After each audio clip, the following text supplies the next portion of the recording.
In theory.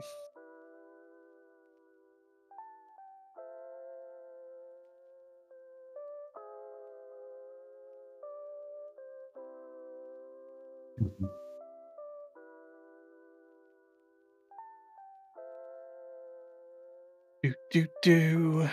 Come on and do the conga. Oh, I don't want to sing a song and get us in breach of terms of service. Yeah, I can't sing a song. Yeah, I do not own the rights to that song. Sorry, guys. I think Jay's not talented enough for the bots to pick it up. Oh.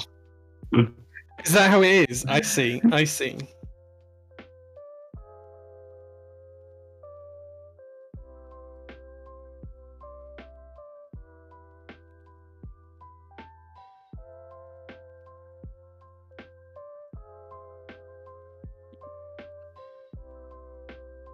What's up, Bean? I have coffee. Does that count? It has water in it.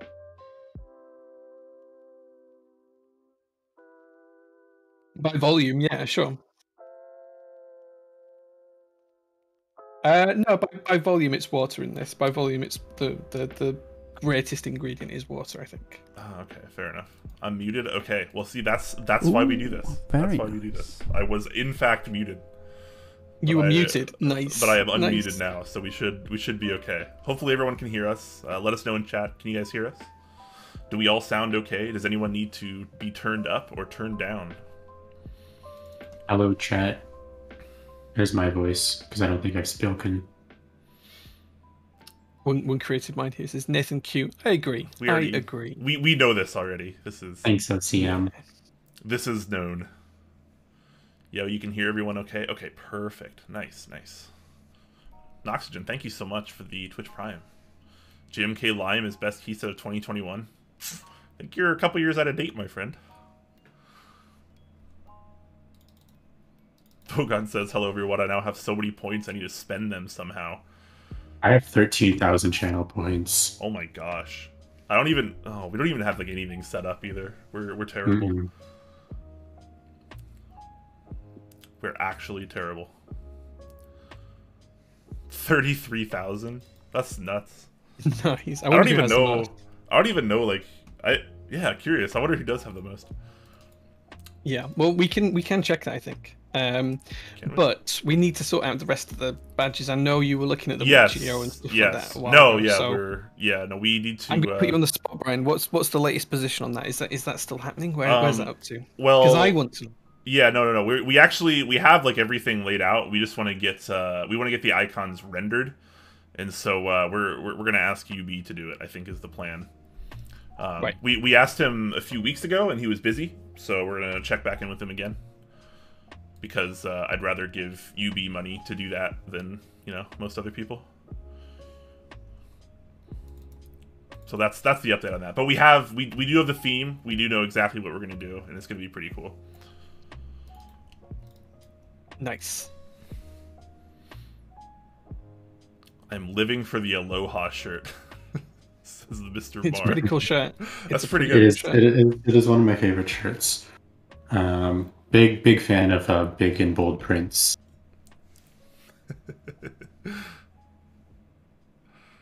Oh man.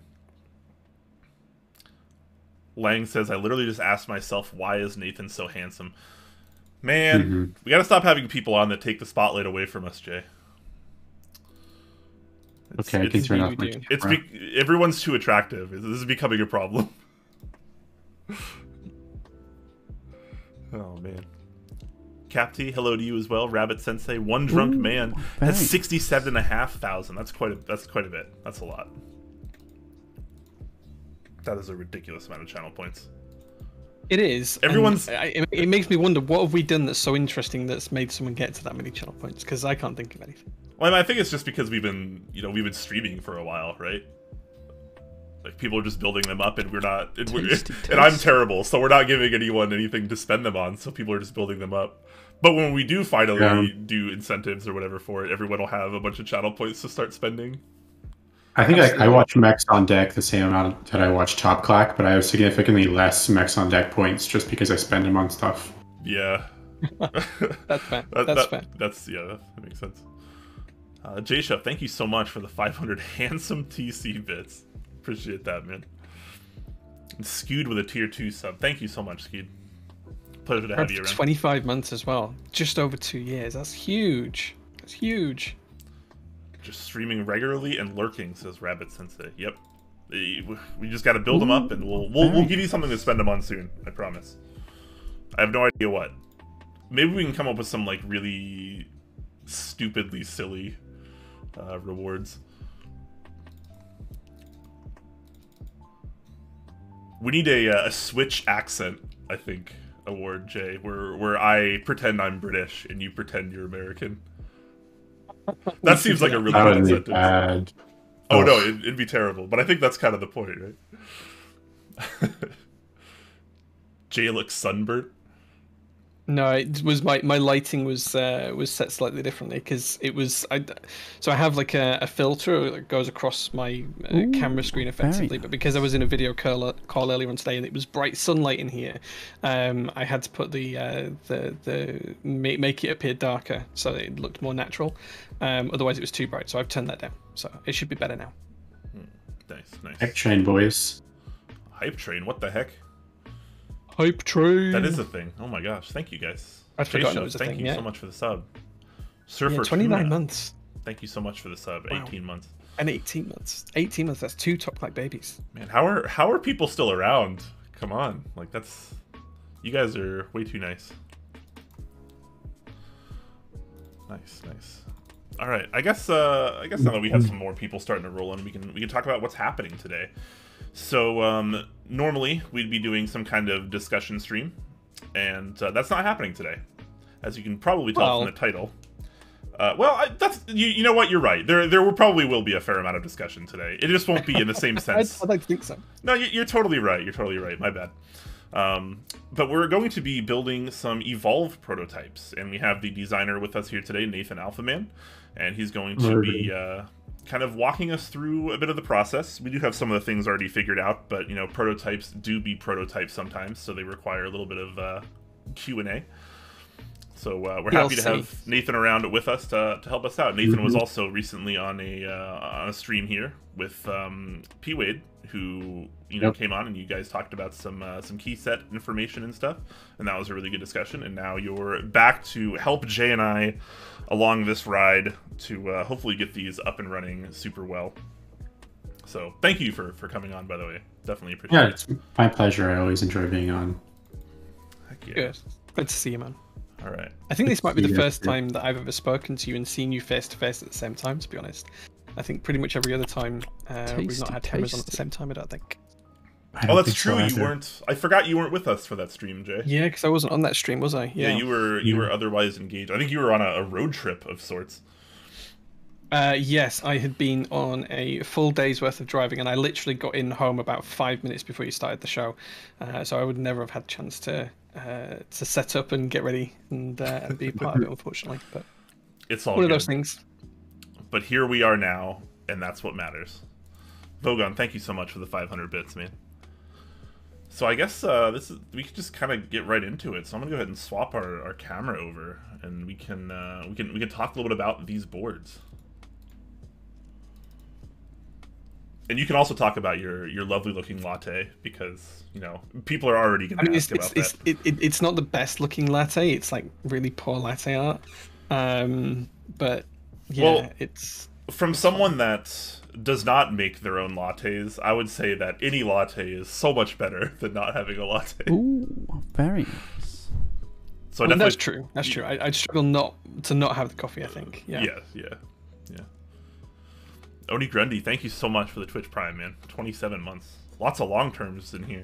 Love to see it. I know, 27 months. That's 3 top clack babies. 3. I feel like the more we say that, the weirder and weirder it gets. I do feel quite uncomfortable saying it these times, so yeah, it's a thing now.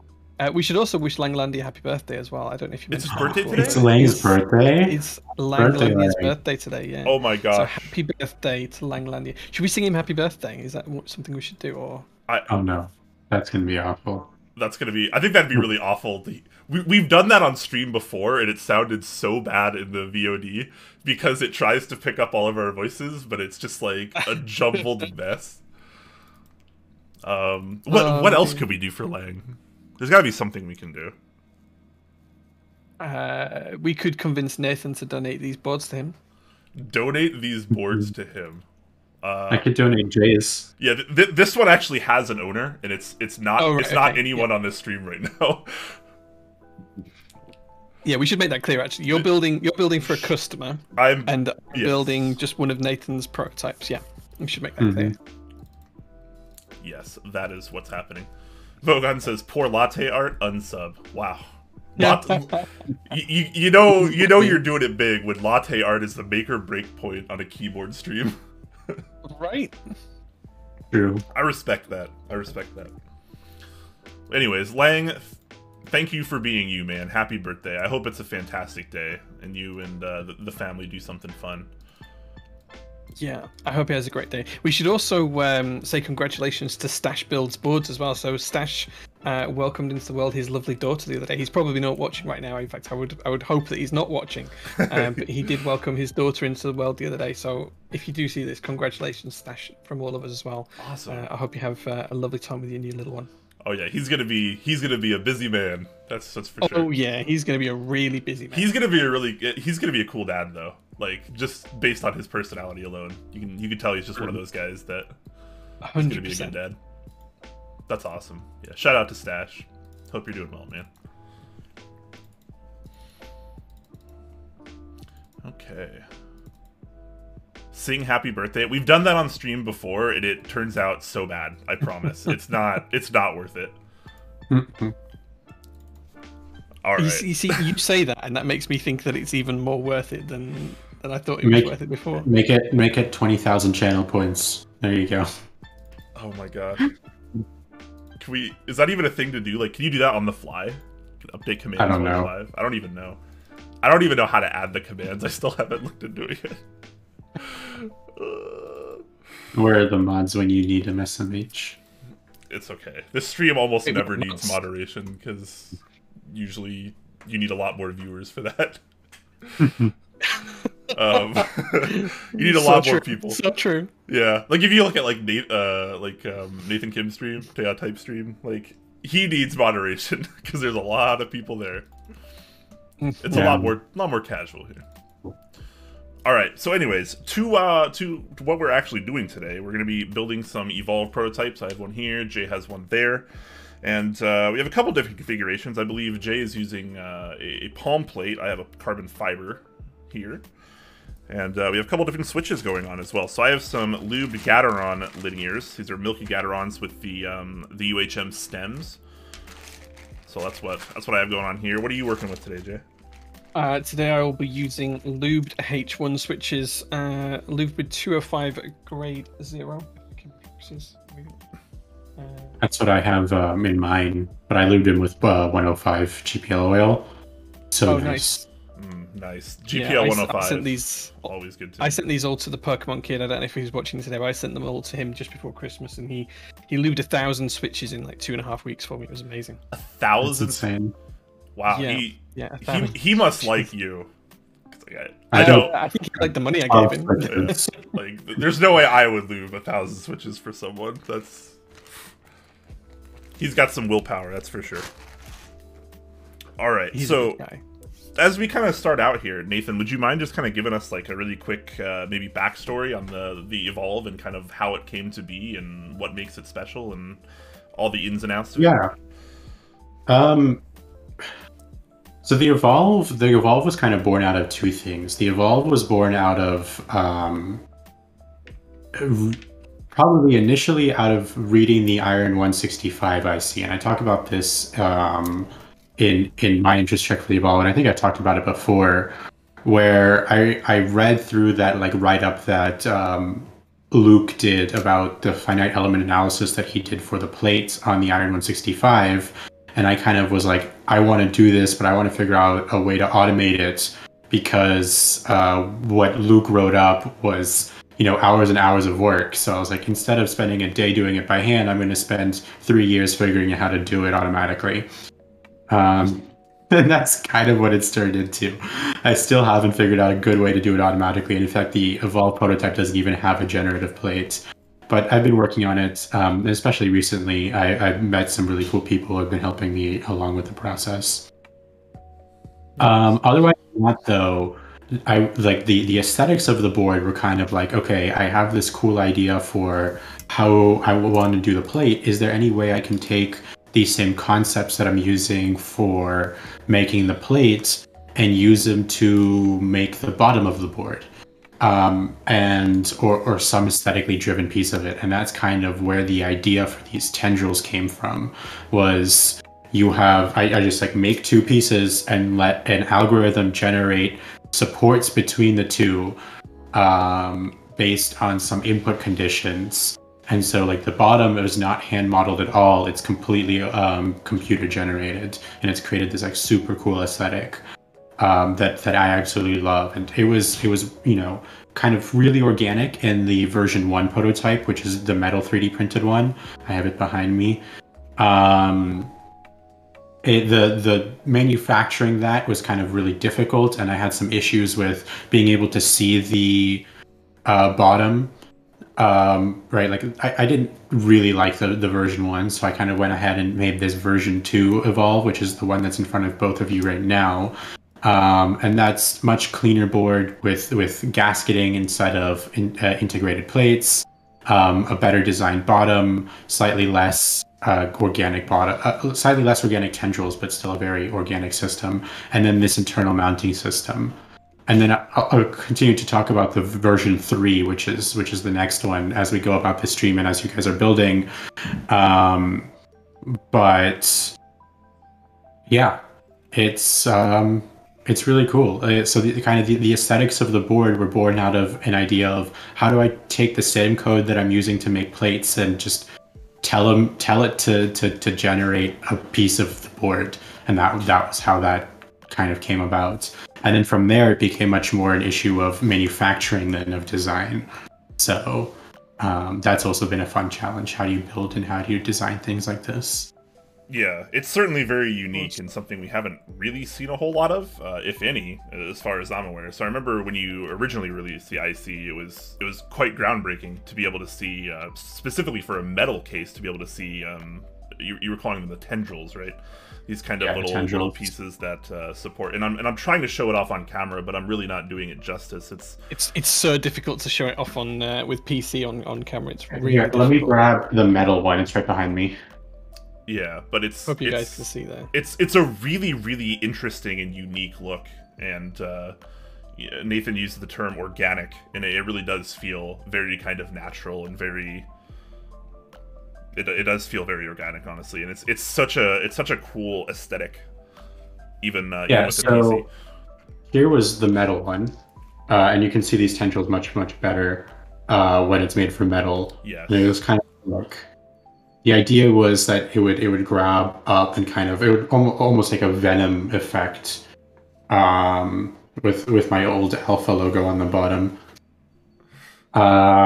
And then, so one of the big reasons I ended up changing this one to the current one is you can see it's very slight, right? But the tendrils are inset a little bit from the side of the case. So the thing is, when the board is on the table, you can't see any of the bottom aesthetic at all, right? So one of the priorities when redesigning the board was you should be able to see the tendrils when you look at the board like this. You don't have to careen your head to the side.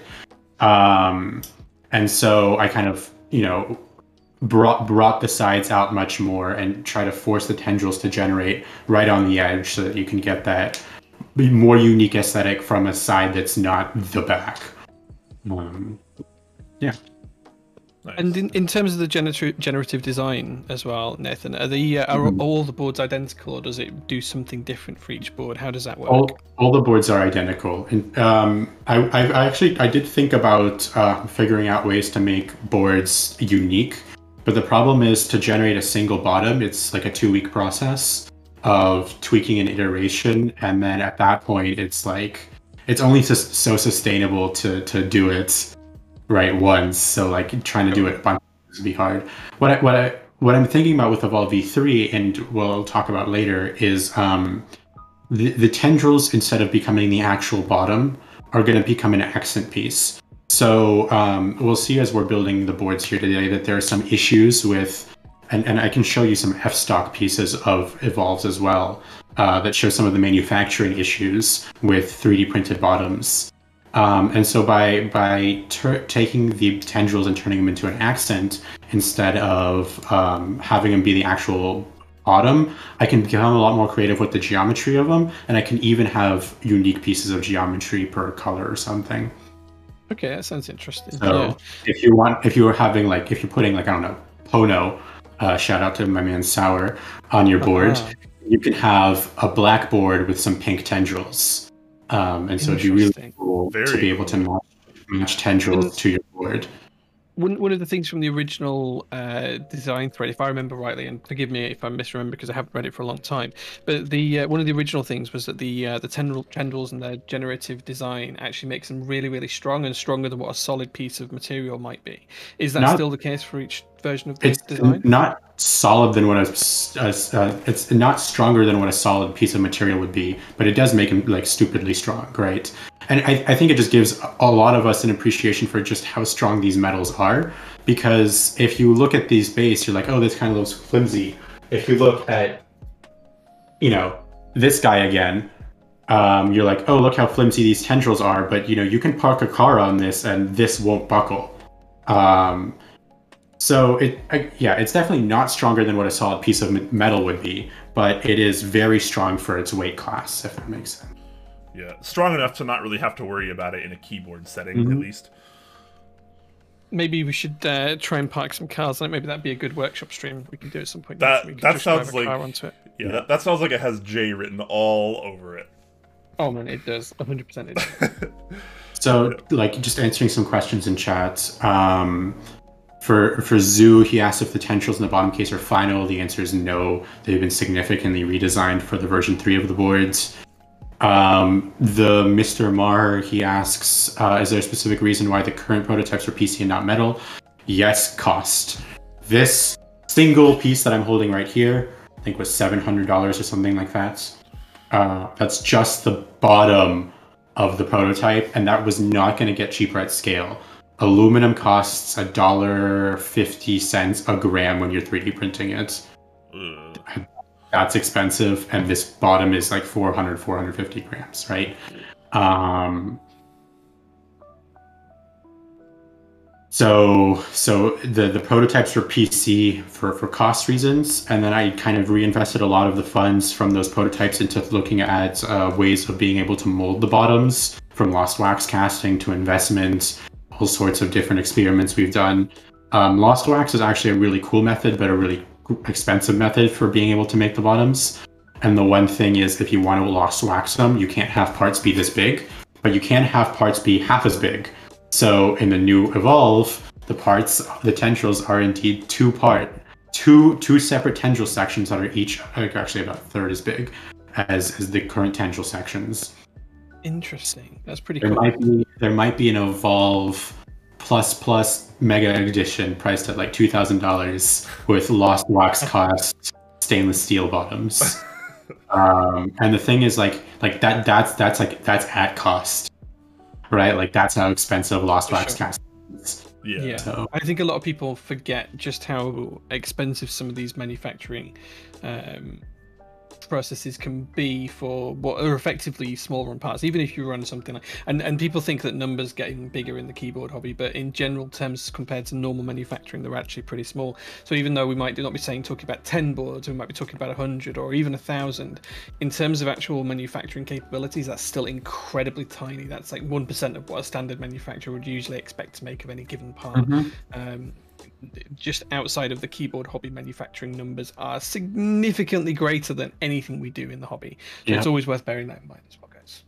Yeah. And then the other thing is, when you consider something like lost wax casting, it doesn't matter if you make 1 or 1,000. The process of lost wax is every single casting is manual and unique, right? You have to 3D print the wax, you bury the wax in the sand, and then you pour the metal in. And so it doesn't matter how many you make. The process is individual per bottom, and it doesn't scale well. Which is why the big companies do investment casting, and jewelry still does lost wax for really organic and intricate designs, but the price is there to match. And jewelry sits on your finger; it's not a keyboard. The size difference is insane. Sure. So one thing I want to point out before we get super deep in here is, like I mentioned before, these are prototypes, and thus potentially subject to prototyping issues. This is why we prototype, right? So you'll probably notice on both of these units there might be some issues. For example, quite a bit of cracking here along the weight screws in the polycarbonate. That being one of them. I also had to at least Dremel this plate because the stabilizer cutouts were a little bit off on the space bar, but I have fixed that and it does work fully now, so very exciting. And, yeah, I was lucky. I was able to obtain the file indirectly through Nathan to be able to cut my own plate. So I have fixed stabilizer holes. Not all of us are cool enough to have laser cutters. Yeah, the cracking issue is the cracking issue was like one of those just unanticipated things that was like hindsight's 2020. Sure. Like all of my testing was on a desk with the weight, no transportation. So, and when I shipped the Evolvs to the first buyers, right, like the weight was not screwed into the board. But then if, people were to reship or something like that and screw the weight in, those screws, it's got like it's thin plastic there. It's like only a millimeter or two that it's holding onto. And so when you have pound-and-a-half weight pressing down onto that PC there and being shifted around and being thrown around, that's gonna crack. So this one is free of that issue. It's difficult to show. This one doesn't have the issue that Brian's does. This is quite neat. Is this one? So we're trading off issues because you have what we learned before the stream are pretty loose helicoils, whereas mine are actually quite snug. Yeah, so instead of having threaded inserts, this board actually uses helicoils. So you can see here the mounting system is all internal, so it's very similar to the keycut number 2s, for example, where the screws aren't on the outside of the case or on the inside, but the helicoils on these prototype versions, or the fixings in the polycarbonate where the screws go to give it a thread, to give it the screw to bite onto, they're not pre-fitted on this, so you need to fit them yourself. Brian's quite lucky in the fact that his hold quite tight. The ones for this board don't hold tight at all. So we're gonna try and use some heat from the soldering iron to try and generate some friction and hold those helicoils in place and make sure that we've got a firm connection. And we'll try that later on in the stream. Yeah, Nathan was kind of describing how to do it before we went live, and it seems pretty straightforward. Obviously, you'll just put the helicoil and the screw in there. Luckily, the process for fixing it isn't too bad. The nice thing is for V3, both of these issues are killed with one stone, which is there is no polycarbonate bottom anymore. Right. So if you have a metal bottom, you have like I'm not a fan of rectangle weights. To a certain extent, I think I don't want to say it's lazy, but it's not an elegant solution to adding heft to the board, right? The board should be heavy in its own right. And so the problem was when I did the polycarbonate prototypes, like you need to add weight somehow, and the easiest way was adding that square weight. With the Evolv V3, the entire bottom half of the board is now a weight, right? And it's also going to be when you're mounting the screws in, and it's going to be made of metal. So there's no more issues with threaded inserts or with helicoils, and there's no more issues with polycarbonate cracking because of the weights. And there's no more. There's a few other issues that they're going to talk about, I assume, over the course of the stream, that have all been addressed by the single the single stroke of removing the bottom and no longer making it out of polycarbonate. And excellent. Nice. While we go ahead and continue, I'm going to go ahead and grab some f-stocks to show what I mean with the difficulties of manufacturing polycarbonate like this. Perfect. Nice. So a lot of you might be wondering why I haven't actually started doing anything yet, and that's because if I do, I will be so far ahead of Jay that it won't even be funny. So I actually got some of my stuff done a little bit before the stream. I already got my stabilizers lubed and tested. Oh, got my man. PCB flashed and tested. I did all this before stream to make sure I could test fit the plate that I had to Dremel. So I actually have a lot of my setup already done, and because I will at least most likely not have to melt any of these helicoils, so I'm kind of just giving Jay a few minutes of a head start before I actually get started here, so I'm not... Because obviously, if it were a race, I would win, and if you know, I'm just saying.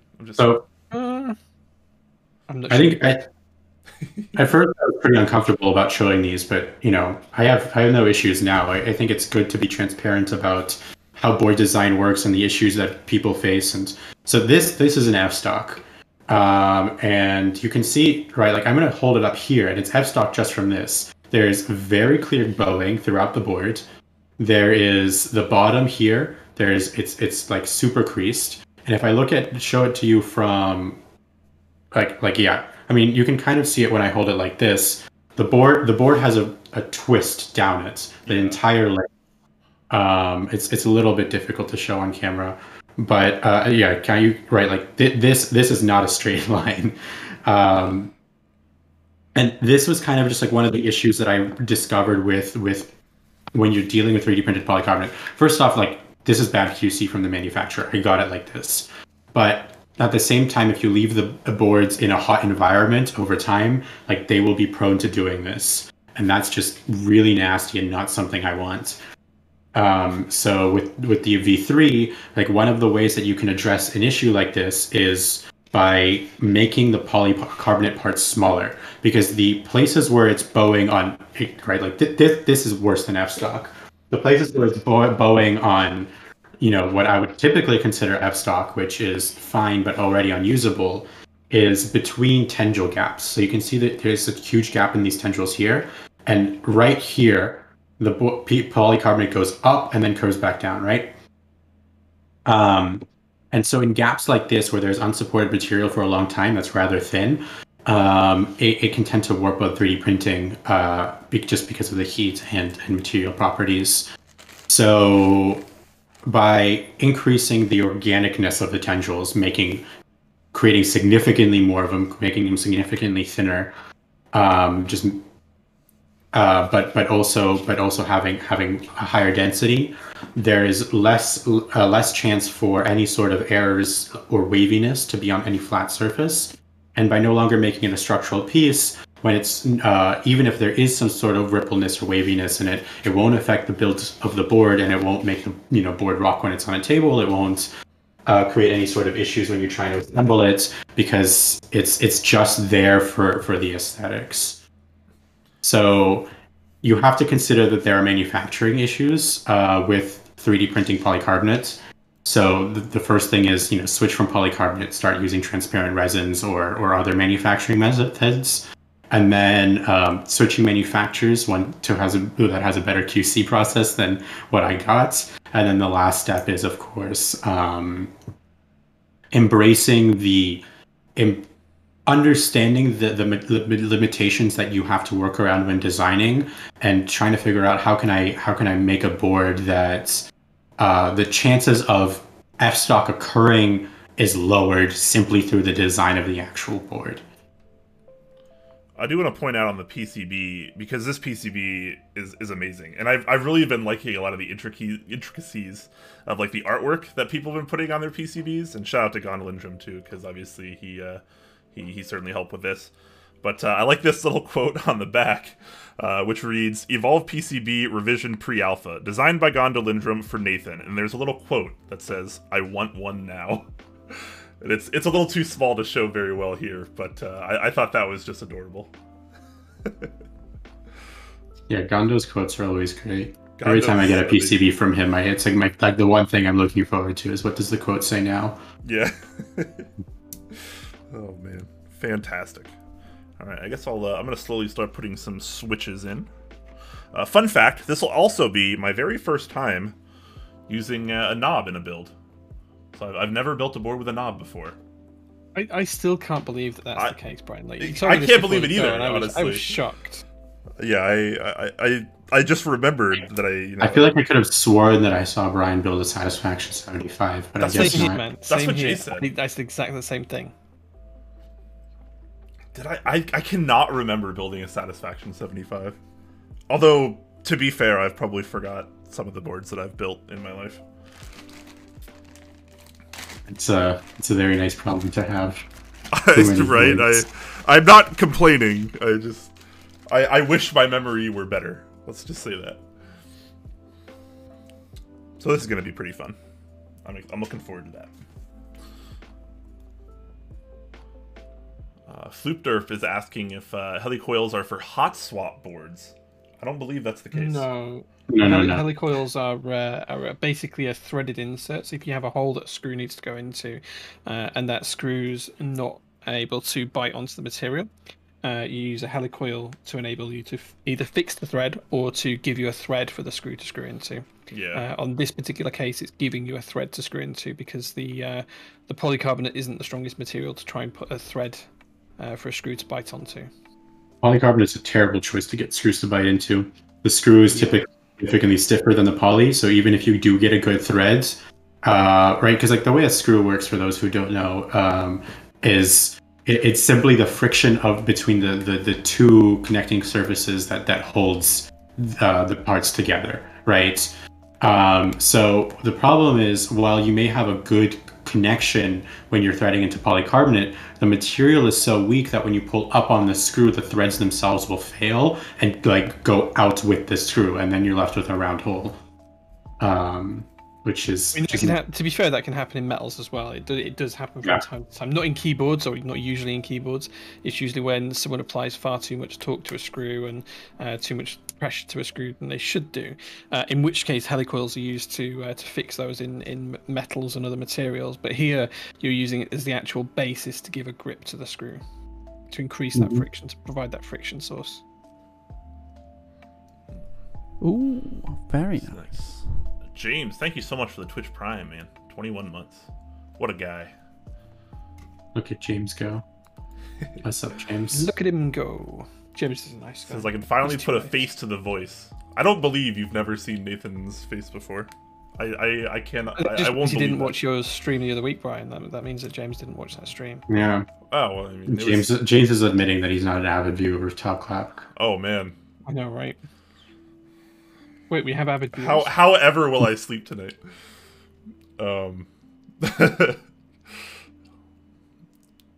Vogon says, "Come on, Brian. Who doesn't like a knob? It's not that I don't like knobs. I have nothing against knobs. I just somehow I've not built with a knob yet. But I'm excited to do so. I have no issues with the knob. Brian is adept at avoiding knobs, it seems. No. I'm adept at using knobs, just not building with them. Apparently. Of all people, Vogon should know how I feel about knobs. What knobs do you use on a regular basis, Brian? If you're adept at using them, what knobs do you use on a regular basis? I don't think that's stream appropriate, Jay. Oh, I thought you were going to say like door knobs or cupboard knobs on cupboards or something like that. You think I'm that Speaker smart? knobs, Come on. adjusting volume. Yep. Yeah. Everywhere I look, a knob in your car for knobs. adjusting the heat and the temperature. Yes. You mean you don't try it once and get it right, Jay? Oh man, fantastic! I have no issues in regards to a knob. Oven knob, dude. It's been years since I've seen an oven knob. I feel like they just digitally plug in the temperature you want to go to. No, I have a gas range actually, so mine has knobs, or I guess dials. I don't know. Yeah, but the oven too has a knob. Oh right, no, like sorry, you're right. Those knobs have knobs, but like ovens. Yeah, you're very right. Yes, no, my oven does not have a knob. Yeah. You guys, everyone's talking about knobs now. I have a finger in mini pies. I don't know what to do with that line. Dude, James is a man of many talents. And it Yeah. goes to designer for many of people in this hobby. A man of many fingers and many knobs, I assume. I recall in one of the build kind of I don't know, lists that you sent me, Nathan, you said that I should save the F5 through F8 keys until last. Is that correct? Just the F keys in the middle of each F block are the ones that are gonna go. Yeah, those the ones that are being interrupted by the internal mounting point. Okay. Yeah. Okay, so I when should I install those versus when should I solder them? Install them and solder them absolutely last after putting the plate into the top case. Okay, and the reason for that being is a design oversight. Gotcha. Okay. Yeah. Fair enough. I thought I had clearance, and when I got the board in hand, there was no clearance. So. Okay, so do I put them in and solder them before I put the top on, for example? Yeah, so you can put all the other switches in and solder them in just fine, but then my recommendation is then put the top on, then snap those switches in, and then solder them. So it's kind of like building an AIO3 Vega, except there is no temporary screws. Okay, gotcha. I mean, you're just assuming that we're cool enough to build an AIO3 Vega now. I'm like, I've totally built one of those. I haven't. I have not built one of those. I thought you built a Vega, that's why I brought it up. I've done the Polaris, but I think the Polaris is a bit different. Yeah.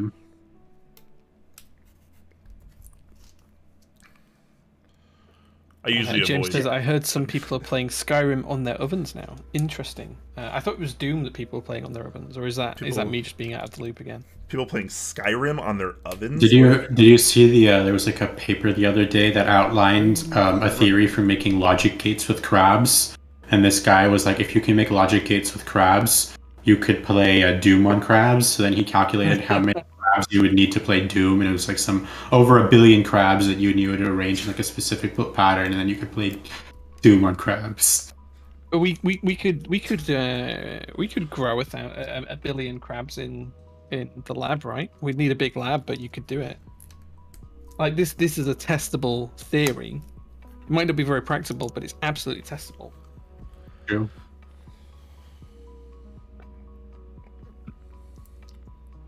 Someone played Doom on an Etch-a-Sketch?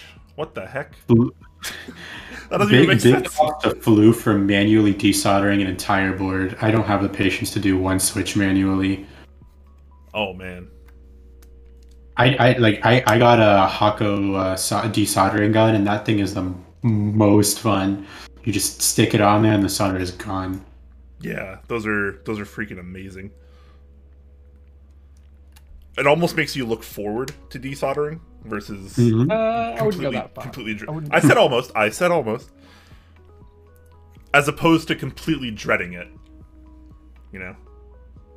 Yeah. The one thing that annoys me with the Hako is just the noise that it makes. It's not satisfying. There's no thwoomp, it's just like a lawnmower that's running right in your face. It is, in fact, pretty obnoxious.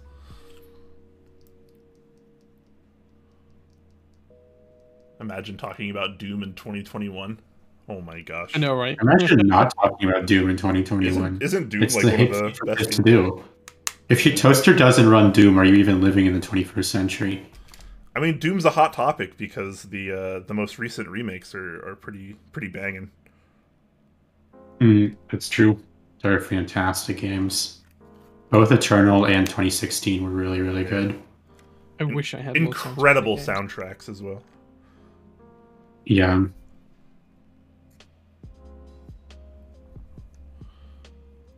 Best purchase I ever did was a desoldering gun, to be honest, says Vogon. Yeah, it's a pretty big deal.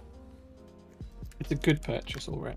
If you know you're going to be desoldering a lot, and you can obviously afford it, it's pretty life-changing. Yeah, I think if you're going to desolder more than 3 boards in the next 6 months, I would invest in one. I think that's my rule of thumb for it. 16 billion crabs. Thank you, Kreeth. 16 billion crabs. Okay, I mean, that's a testable hypothesis. It's definitely a simulatable hypothesis. Yeah, but where's the fun Make in some simulating it? crab logic. There is much more fun in having, I don't know, say 10% of that number of crabs and getting 10% of the code running or something like that. That would be good. Might be good. Just get a fast inverse square running with crabs. Most legendary part of Doom code. Or was it Quake? I don't even remember which game it was. I think that might have been Quake, actually.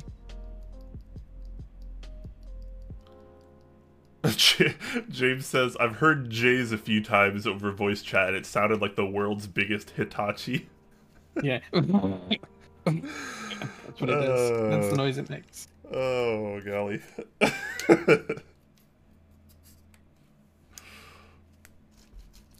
Gunner said it was Quake. Yeah. Yeah, I was going to say I thought it was Quake. Well, we're almost there putting switches in, guys. Almost there. Are you? Oh my gosh. You're really speeding through. I've been trying to take my time over here. I've got about 10 switches left to put in the board. I've always had a debate with myself whether putting switches in or putting keycaps on is the best part of a build. Because they're both really satisfying. Keycaps on is, you see it come together. But there's something about snapping switches in that's really satisfying. As long as it's in a configuration that doesn't completely break your thumb, yeah, I was about to say, except for the one Holy the Panda worst board I've ever built. Pandas or Zykos in CF, yeah. Yeah. I mean, Jay knows this. The worst build experience I ever had was the OG J01 prototype. And I put Zykos into the carbon fiber plate, and my thumbs hurt for 3 days. Yep. Yeah, I did a CF plate for someone with inks not so long back, and my thumb literally had a blister on it the next morning. There was a big blister on my thumb next morning. That was painful. Yeah, the way I ended up doing it was I initially tried to do normally how you would the corners, and then the corner switches, and then pop them in from there. And I got 3 switches in before I was done, so I put inks into the whole thing, and that was fine. Removed all of the inks. And then I put Zykos into the plates just like that, without a PCB underneath. And then just the process of putting them in and out 3 times per cutout was able to loosen the cutouts enough that then I was able to build the board just fine. I think it took me half a day to put the switches into the plates and connect it to the PCB. That sounds rough. But okay, the board does sound amazing. It's like typing on a popcorn machine. That's literally what it is. I love it. I'm glad you enjoy it, man. That means Typing a on lot. a popcorn machine. Oh my gosh. As ink tolerances just seem off. I've had a few builds where the inks just won't clip in. Yeah, sometimes you really have to force them in to get there. The housings are slightly fatter. But yeah. Okay, so Nathan, you mentioned to do the plate just like this, where I missed out the 2 in the F row where the connection is, just here, right? And in each F row block. So each F row block. Okay, gotcha. Yeah. And then when do we put those switches in place and solder them in? Once you put the plate into the top case. Okay, great.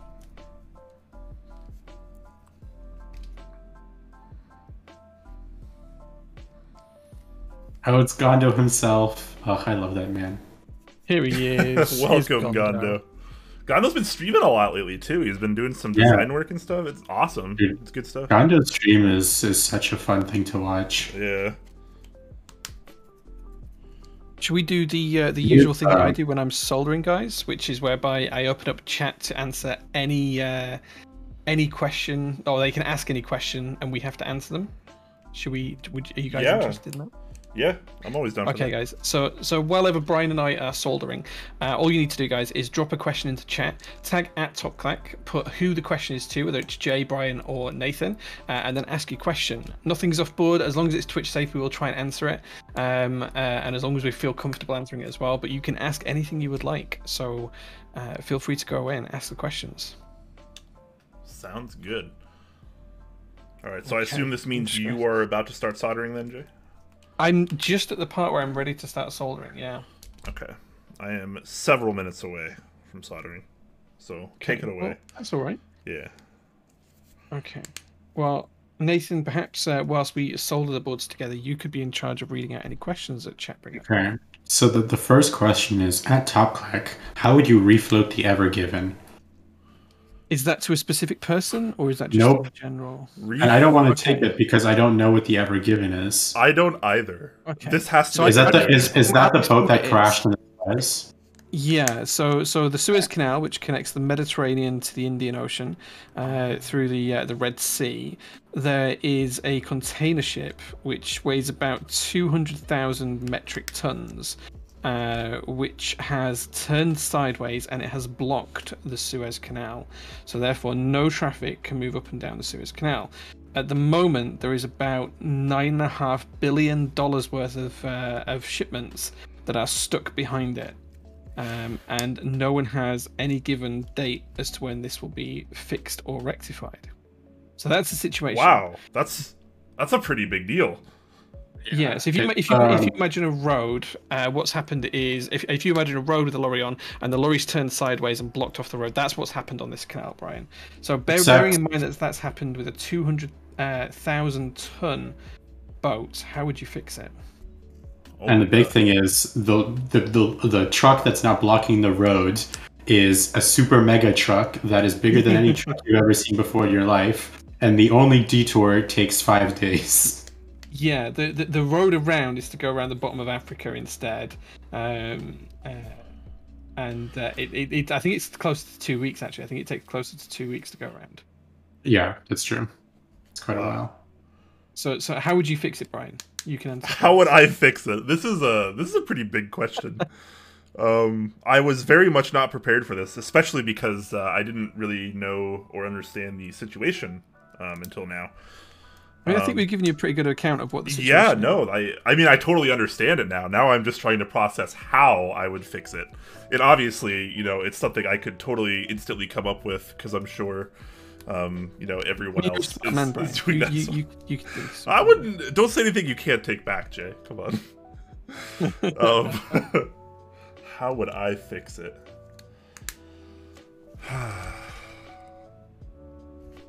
Okay, there are a couple of exceptions to this because it's a little bit like a boat in a lock. If you've ever seen a lock where you can raise. I'm trying to. Is there like a picture of this? Can I see? Is there like a picture of what's actually happening? If you Google Suez Canal blockage, it will come up. And you'll see it, but there are some exceptions. So the first thing that people would say is put more water in there, right? But you can't do that because it's already pretty much at capacity. It's like for the size of a canal, it's pretty much at capacity. Sure. Yeah.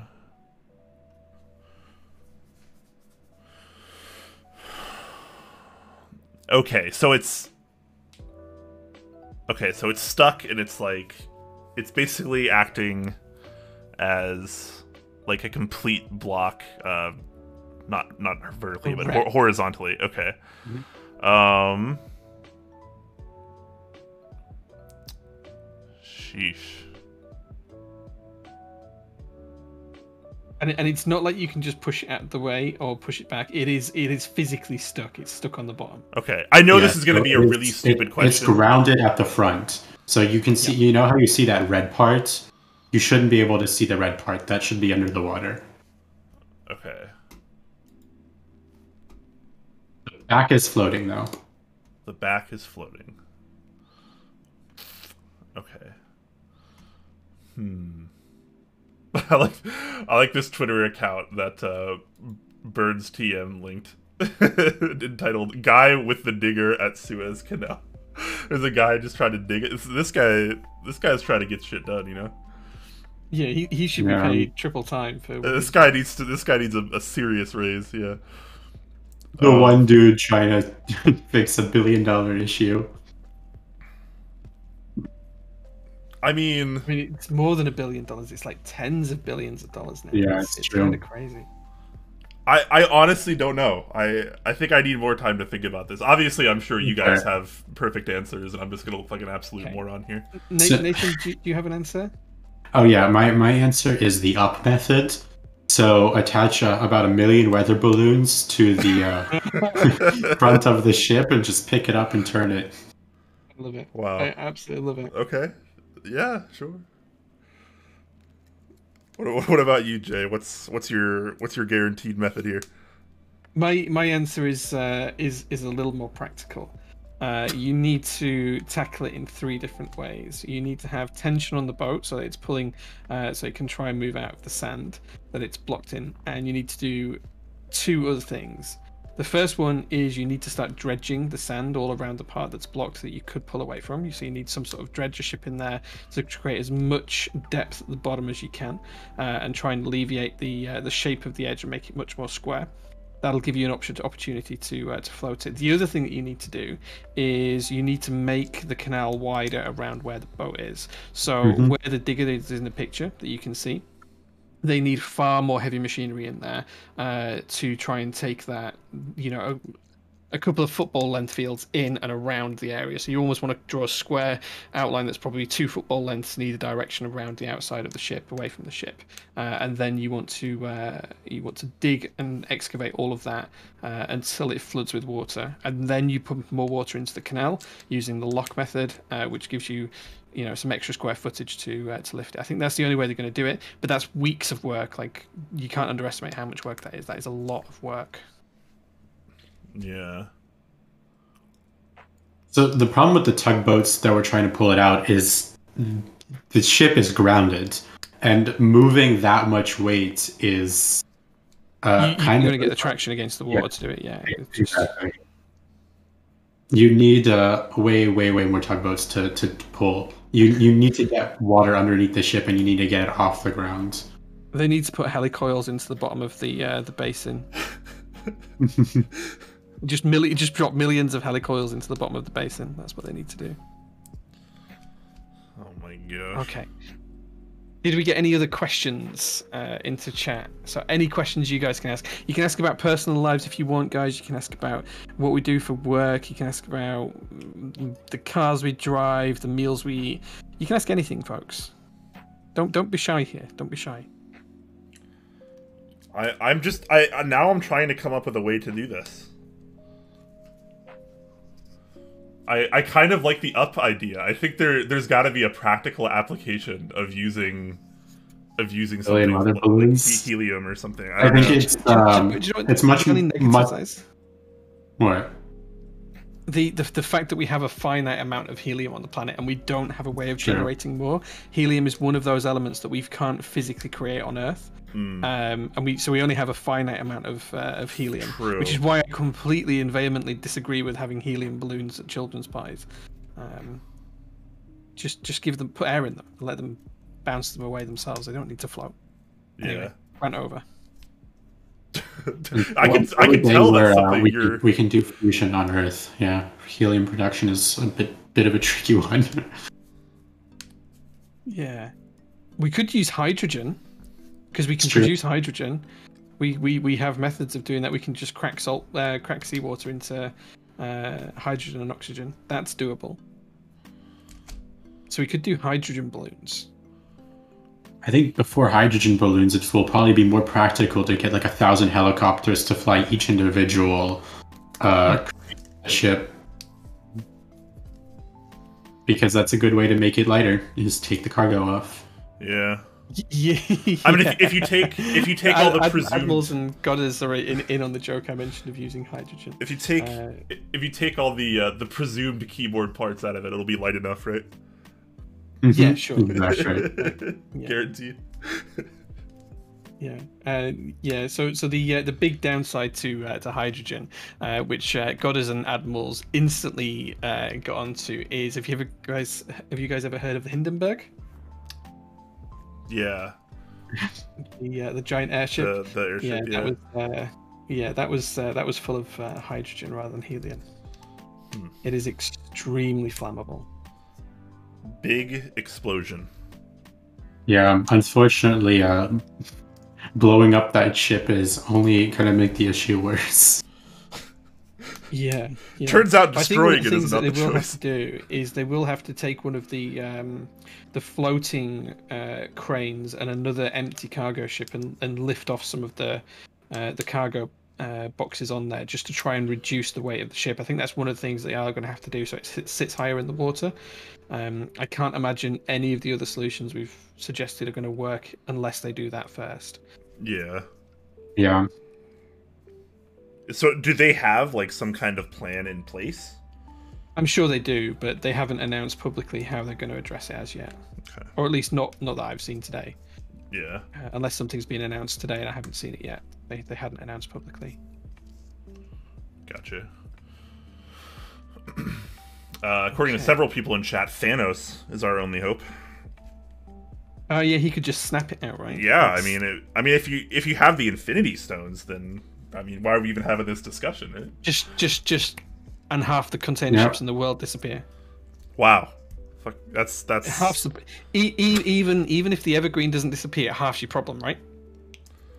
True. Wow. And then just snap again. And, you know, every time you snap, there's a 50% chance it goes away. I don't know how to feel about this. Imagine snapping and the Evergreen is the last ship left in the world. Oh my gosh. Can you imagine? You just keep snapping, but it just never goes away. Yeah. Yeah. Oh my gosh. Alright, so I have all my switches in minus the 6 by the top mounting points. So I should solder this now, and then put the top on, and then do the other 6 switches? Is that the play? Yeah, I believe that's the play. So Okay. I'm That's almost what you're finished doing? soldering now. Yeah, so that's what I've almost finished soldering. So what I'm going to do is finish soldering. Then I'm going to put the plate assembly into the case. I'm going to thread the screws through the case and through the plate and wherever it needs to sit, and make sure the helicoils are on them. And then I'm going to put the switches in. Then I'm going to solder them, and then I'm going to put the bottom on the board and. Hopefully, Bob's your uncle. Together. Yeah, or however the saying goes. Robert would be my father's brother. Yeah. Oh, is that what it is in the UK? Yeah, Robert's your father's brother. Yeah, Bob's your uncle. Bob's your uncle. Because Bob is short for Rob, right? That's hilarious. Robert, right? That's hilarious. Yeah. Look at us learning slang. Robert's your father's brother, and Fanny's your mother's aunt. Mother's sister. Sorry. Bloofterp asks, at Top Clack, is there a drop-in replacement for the super loud stabilizer on my Corsair Vengeance K70 Mark I? The stock stabs are awful with looped silent reds. I'm not sure which stabs they use this stock, actually. It's probably just CoStar, but they're going to be unlooped anyways, right? But the problem with most stabs is there is no such thing as a drop-in replacement because you have to separate the switches from the plates. Yeah. And that's a process of desoldering. Not with CoStar, but if it's any kind of cherry design, then yes, it's certainly not a walk in the park. The thing is, you can remove the CoStar without desoldering, but to put the cherry in there. True. Yes. Yeah. Sadly, no real drop-in replacement there. Okay. Giajuego, I know I messed it up, asks, how often do you guys relube your stabilizers? I often find that mine need tuning every 2 to 3 weeks using dielectric grease. I don't put too much on the stab wire since I don't want it to leak on the bottom and make it mushy. Any advice? I have never once ever relubed a stab, and I've been typing on some boards for over a year or two.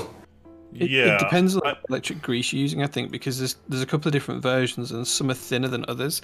And in different climates as well, if you live in a hot part of the world, dielectric grease can often run a little bit more than others can. I'd suggest trying to change out to a thicker grease, maybe 205 grade 2. See how you get on with that. Yeah, every 2 to 3 weeks seems really excessive. I'm in the same boat as Nathan here. I've had boards for 1, 2, 3 years that haven't had to be relubed in the stabilizers. Yeah.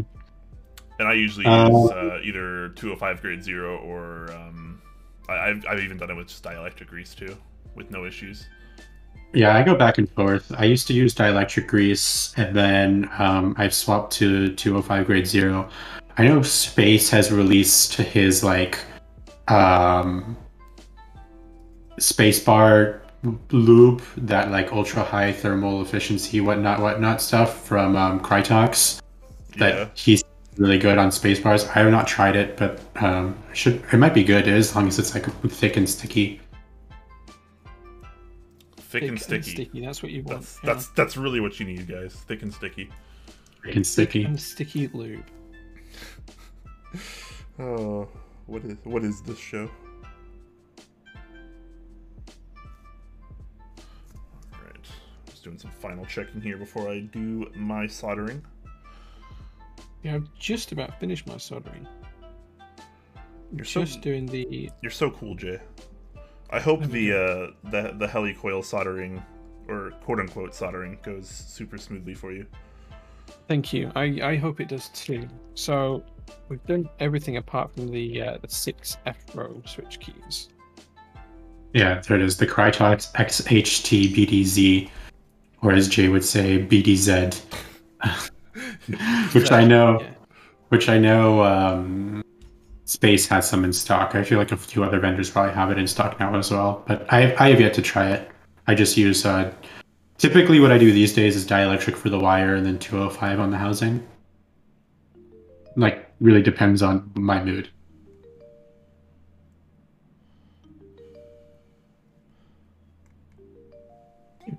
I have solder fumes up my nose, bless me. And I'm assuming the knob is actually the last thing to be done, right? Mm-hmm. Well, I've already done. I mean, you could do it anywhere. I can see what you mean about the tolerance needed for them, Nathan. Yeah. So these switches are actually going to hold the plate into the top case now, in effect, because of the way that they. Correct, and it's literally just like probably a half a millimeter off, right? If that was just a little bit higher, that issue wouldn't be there. It's so close. So just to show you guys what we're talking about here, the switches that I've put in here, they actually overlap the mounting point, the circular mounting point just there. So we've got like a U-shaped mounting point, and the switches just overlap it on either side, which is why we've done them last. Mm-hmm. And that overlap is teeny tiny. It was just like a little bit of a design oversight on my part. So there's like 3 ways of fixing it, as which I've been thinking about for the Evolv V3. The first way is as simple as just move it up slightly. That makes the tab shorter, which is obviously great because less prone to breaking when it's shorter, since you can put less torque on it, and it clears.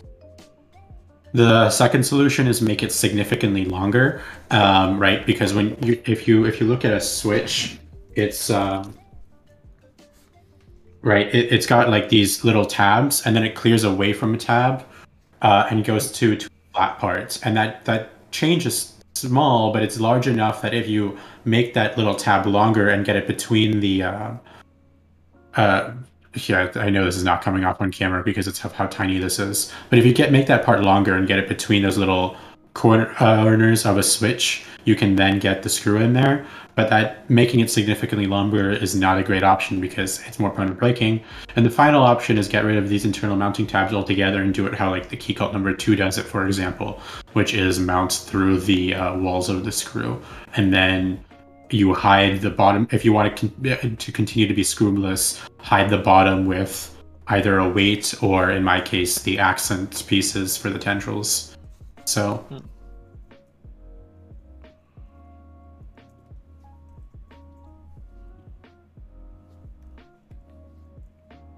Dragon Ball Z lube. You guys are crazy. Sus stream. This is a very sus stream. Don't worry. Everything's a sus stream if Jay and I are involved. Yeah. Creeth asks, question for Nathan. Sorry if I missed this, but will there be another round? Yeah. So this. Sorry. Let me finish reading the question. But will there be another round of GB for this? If so, what does that timeline look like? So this was just a prototype round. So this was not an official round or anything. So yeah, the actual GB is still to come. I'm really hoping to have it before the end of Q2 of this year. I have protos ordered for the V3. If they're all good, then I'm just gonna go ahead and start moving forward with the boards. I assume there's gonna be at least 1 or 2 little issues that I'm gonna need to address and fix. But I'm finally moving on the project again after taking a significant break from it to finish school. But now that I'm done with school, I'm focusing on Evolv again, and it's always nice to be able to work on the project because it's such a fun one for me, and it feels unresolved in its current state, and I want to get the board to where I know it can be, and I'm excited to finish it. Yeah, I'm excited to see you finish it as well. Yeah, I mean it's a lot of work, right? I mean this particular design is kind of new, so I can see why it would take you so long, and I can definitely see why you'd take a little break from it, especially in favor of completing some schooling. Yeah. Yeah. So when we're inserting the helicoils, is it better to put them on the end of the screw, then put them into the base and heat them up that way, and then remove them, or is it better to do it through the top all in one? Which way is better? I found it's better to do it straight into the bottom. Don't do it through the top. Okay. Yeah. The last thing I wanted to do was kind of heat the screw up and have the top case melt onto it. Okay, so we're going to put that in there. So what we're doing right now, guys, is just popping the helicoil on the bottom of a screw, pushing it into the hole, and then what we're going to do is we're going to heat up the soldering iron to 350, did you say? 350, yeah. I mean, that's what I use for solder. Like, that's just the temperature I solder at, so it was the one that worked for this. Okay, we're going to make sure the helicoil is nice. Jay has the exact same soldering iron I use. I love this thing. It's such a great little iron. Okay, and then we're going to hit the screw. Like little digital display, it's perfect. And it's comfortable to hold too. 5, 6, the TS100, is that what it is? Yeah, I think it's a TS100. 100, 150, I don't remember exactly. Yeah, you might TS100, that's what it's called. You might see it sink a tiny bit, Jay, and once it sinks, you're definitely good. Okay. I think that should be one in. I'm going to give that screw just a second to cool down before I touch it. Yep. Going through the questions. Ben the Vacuum 10. I like that name. That's Clack. I've been watching the Evolv IC for quite some time. The layout and design is like top notch for me, but IDK fits in my budget. Yeah, that's the one thing with this hobby in general is it's definitely a cool board, but things get expensive, especially at such small manufacturing runs. I'm doing a lot to make the board significantly cheaper. I think my initial estimate when I first IC'd the board was it was going to be 1,000 plus. I'm probably at about half of that now, and that's still expensive for me. I want the board to be as cheap as possible because I don't think anybody should be paying $1,000 for a keyboard. It's just an unreasonable amount of money, and like even like the really grail boards in this hobby at GP should probably be in like $600, $700 tops. And 1,000 is just way too much money for a standard edition of a keyboard. Like I get maybe like if you're doing a key cut commission, that's like what $1,700. Like that's a one of a very hyped board. Or if you're doing Vickery, that's market determines the price. But I really want the board to be as cheap as possible when I deliver it. And so I'm targeting 500 to 600. Though that's still expensive and still out of a lot of people's budgets, which I realize. It is, but like you mentioned, it's a premium product, and at the end of the day, this is very much a luxury hobby. So yeah, I mean, you're talking about a high-end product that's already in a niche luxury hobby, very small units. There's not much you can do about it, right? Yeah. Gia asks, at Top Clack, do you guys prefer to use Super Lube or Permatex for the stabilizer wire? I've never used either, so if one of you guys want to take that. Dielectric. I've never used either, yeah. Permatex Dielectric is pretty popular. As far as I'm aware, the Super Lube synthetic grease is actually just dielectric grease that has PTFE in it. I've used both on numerous accounts, and they've both been totally fine for me. Although I would probably suggest at this point to use Permatex, just normal dielectric grease, over Super Lube. Just for the sake of it, it feels like it doesn't really dry out because of that PTFE. You don't really need to leave that behind. You kind of want the grease to be in a thin layer and stay there, in my experience.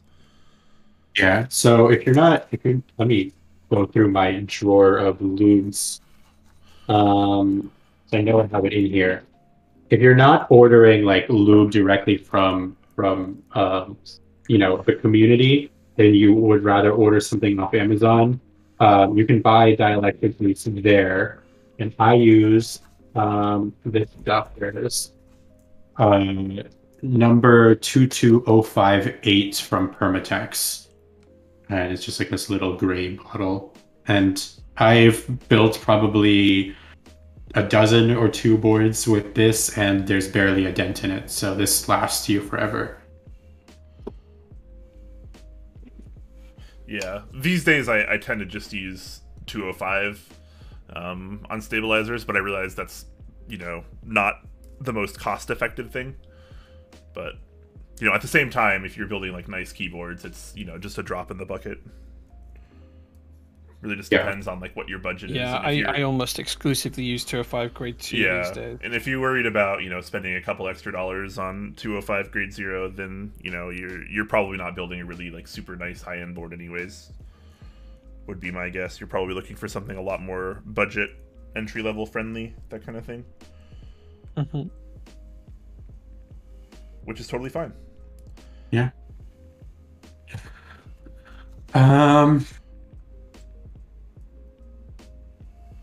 I should probably take a look at chat. It's been a while since I looked up a chat. Oh man, I'm sorry. Joka asks, what are you studying in school, Nathan? I double major in robotics and mechanical engineering. And then I think that's it for questions, unless I missed one. But yeah. Okay, well, Brian's still soldering, guys. So you guys have got time in chat to ask us anything. Like the chat is open, the floor is open. You can ask us anything you would like. Anything. Ask Jay which Datsun he'd rather get rid of. Ha. You don't have an answer for that, huh? That's not a fair question. He's got the strategy for the ship, but he doesn't have the answer to which Datsun he'd rather give up. Yeah, I love them both. If I had to pick, I'd get rid of the truck. If I had to pick, I would get rid of the truck. Yeah, please answer. Don't let me pick. The Fair Lady is just too beautiful of a car. It really is just absolutely stunning. Alright, okay. So we've gone with the more direct method of heating the helicoils here. Just going through the screw wasn't quite imparting enough heat in a reasonable time frame. So Creeth asks at Top Clack, a question for everyone: which keycap set are you most looking forward to receiving? Right now, I'm really excited for GMK Copper because that should be shipping anytime now, I think. I'm trying to remember all the key set group buys I'm in right now. The one that sticks out, at the top of my head is actually one that you mentioned earlier, Nathan, GMK Pono, which, fun fact, is actually the most I've ever spent on a singular set because it's the most amount of kits I've ever bought for a set. Usually I'm just a one and done. I get the base kit, that's it. I don't mess with novelties. I don't need 40s compatibility or anything like that, but I wound up getting a lot of Pono because I think Pono's a stunning set, and I really appreciated the Metal Artisan on that one as well. Yeah, Pono's a beautiful set.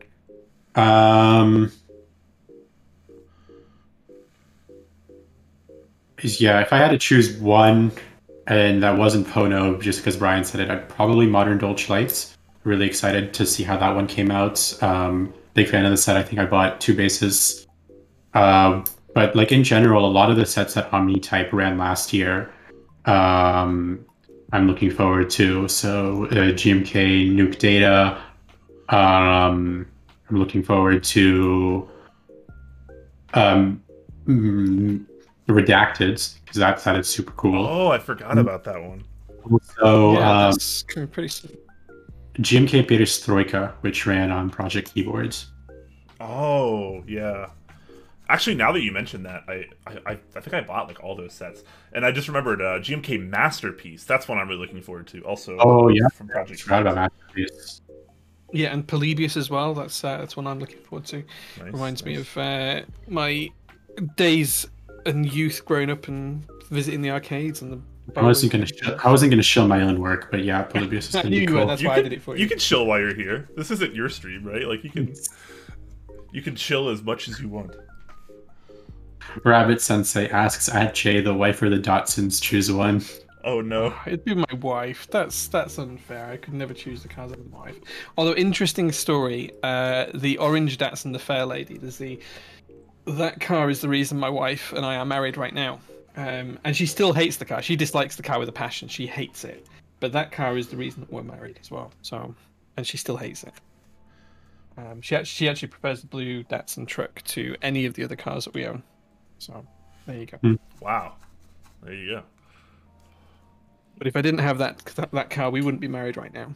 And I thought that would stand for something with her. Apparently, it doesn't. Well, there it is. Cars making amazing relationships. You heard it here, folks. Absolutely.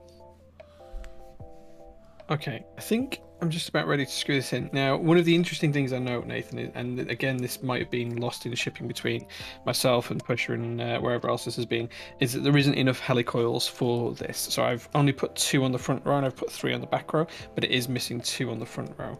So if you can let me know the stats for them, I will order some additional ones. I can ship you some, or I can let you know the stats. Yeah, there should. Yeah, it'd probably be quicker and easy to let me know. In fact, every board had 2 extra helicoils, so you've lost 4 somewhere. Yeah. Sometimes these things happen. Sometimes things just happen. That's just life, right? That's just life. That's right. Mr. Copyright Infringement Free Ben 10 asks, I think that this has been answered, but are you working with vendors for the group buy and have you decided on a number of units? So in the United States, I will be running the board myself, but I do plan on working with some international proxies, just on making, it more friendly for European customers. It's expensive these days to ship things in and out of the US, especially as Europeans, and I just want to make the board as accessible as possible. So if you're living in Europe, or living in Asia, there will be options for you. And then number of units is TBD. I personally don't want to QC over 100 boards by myself, so that's kind of been the number I'm at. But if I'm going to be working with vendors, it might be like, up to them how much they're willing to QC and a discussion that needs to be had. I could see like doing a certain amount per region, like say 100 in the United States, 100 in the UK, and 100 in Asia. I just like literally those are random numbers that I just pull out of my butt. Please don't quote me on that. Everyone's panicking now. Can they get a slot? But yeah. Do you happen to have an estimate time now that you're kind of back working on it? So the protos for V3 are ordered, and if I'm happy with those, then it's just a matter of starting to get all of the gears rolling, and getting quotes for production, and yeah. Otherwise, so my the current date that I'm targeting is sometime end of Q2, to try to get this group buy. To have the group buy, yeah. Nice. I didn't realize it until just now, but about 41 minutes ago, she donated $10. Says beers for Jay and Brian, none for Nathan. Oh, thanks, man. Thank you so much. She is. Did he say beers or bears? Because everyone misses that spell. He said that spelling choke. He said beers, so apparently we're buying beers for this $10 as opposed to bears. Not bears. Okay. That's good. But okay. We have to keep it from Nathan apparently, though. So. He doesn't. Yeah, because she has asked a few questions during the question stream that I purposely ignored. So he and I had a bet that he could not get a 1-of-1 Wii Buman. And if he could get it, that I would send him my very prized Hemo Buman from the Holocaust. Yeah. And he claims he has gotten it, but I have yet to see photo evidence of the Buman, so we'll see. So where are you up to in the build now, Brian? I am done soldering everything but those 6 F keys. Okay, so I've done that. I've fixed my helicoils and I've now just attached the knob. Okay. Nice. Ooh, Nice. this is an Alps multi-directional knob as well. I didn't realize that. Multi-directional knob. Yep. Though the firmware that I sent to the both of you does not detect the turning of the knob, but it does go up, down, left, right, and click in. Nice. Okay, okay, so we can use it as a joystick almost, rather than just a twist. Yeah, okay, gotcha. Interesting. Just a note on these helicoils, even heating them up hasn't solidified them into the board, even though I've let them cool, and they were cool to the touch before I screwed them in. So I think that what we might need to do on this particular one, it might be that Push has done this, and they've still come out when shipping or whatever else. So on this particular one, we might just need to do a blob of epoxy in there, so I will... When you give me the specs and I order some more, I'll epoxy those in just to make sure it's nice and safe and secure. So guys, this one is a little bit flimsy. I used 3M 2-part epoxy on my personal one before I learned about the soldering trick. Yep. So cool. Just gonna rapid fire a few questions before we get to the next part of the stream. Osiris asks, when I buy the board, can I have a signed Polaroid of Nathan, maybe Osiris? Creeth asks, would you consider an artisan knob collab that mimics the natural vibe of the tendrils? I have been considering it, but I'm going to consider it more once I actually get to the GB portion of the buy, because it's like I don't want to string an artisan maker along for 2 years. And then the other thing is the output shaft of the Evolv knob is not the standard 11 millimeter diameter that all of the other boards are. So what I've decided I'm going to do is, because I want to continue using this knob for its functionality, the Evolvs are actually going to ship with an adapter to the EC11 output shaft that everybody so that they can use the knobs that they currently have, and the knob that Evolv will ship with is an 11 millimeter knob. So you're going to have to use the adapter plus an 11 millimeter knob. That way there's just not 2 different knob form factors out there, and if you have a SAT75 knob that you really like or a Robin knob that you really like, you're going to be able to use it on the board.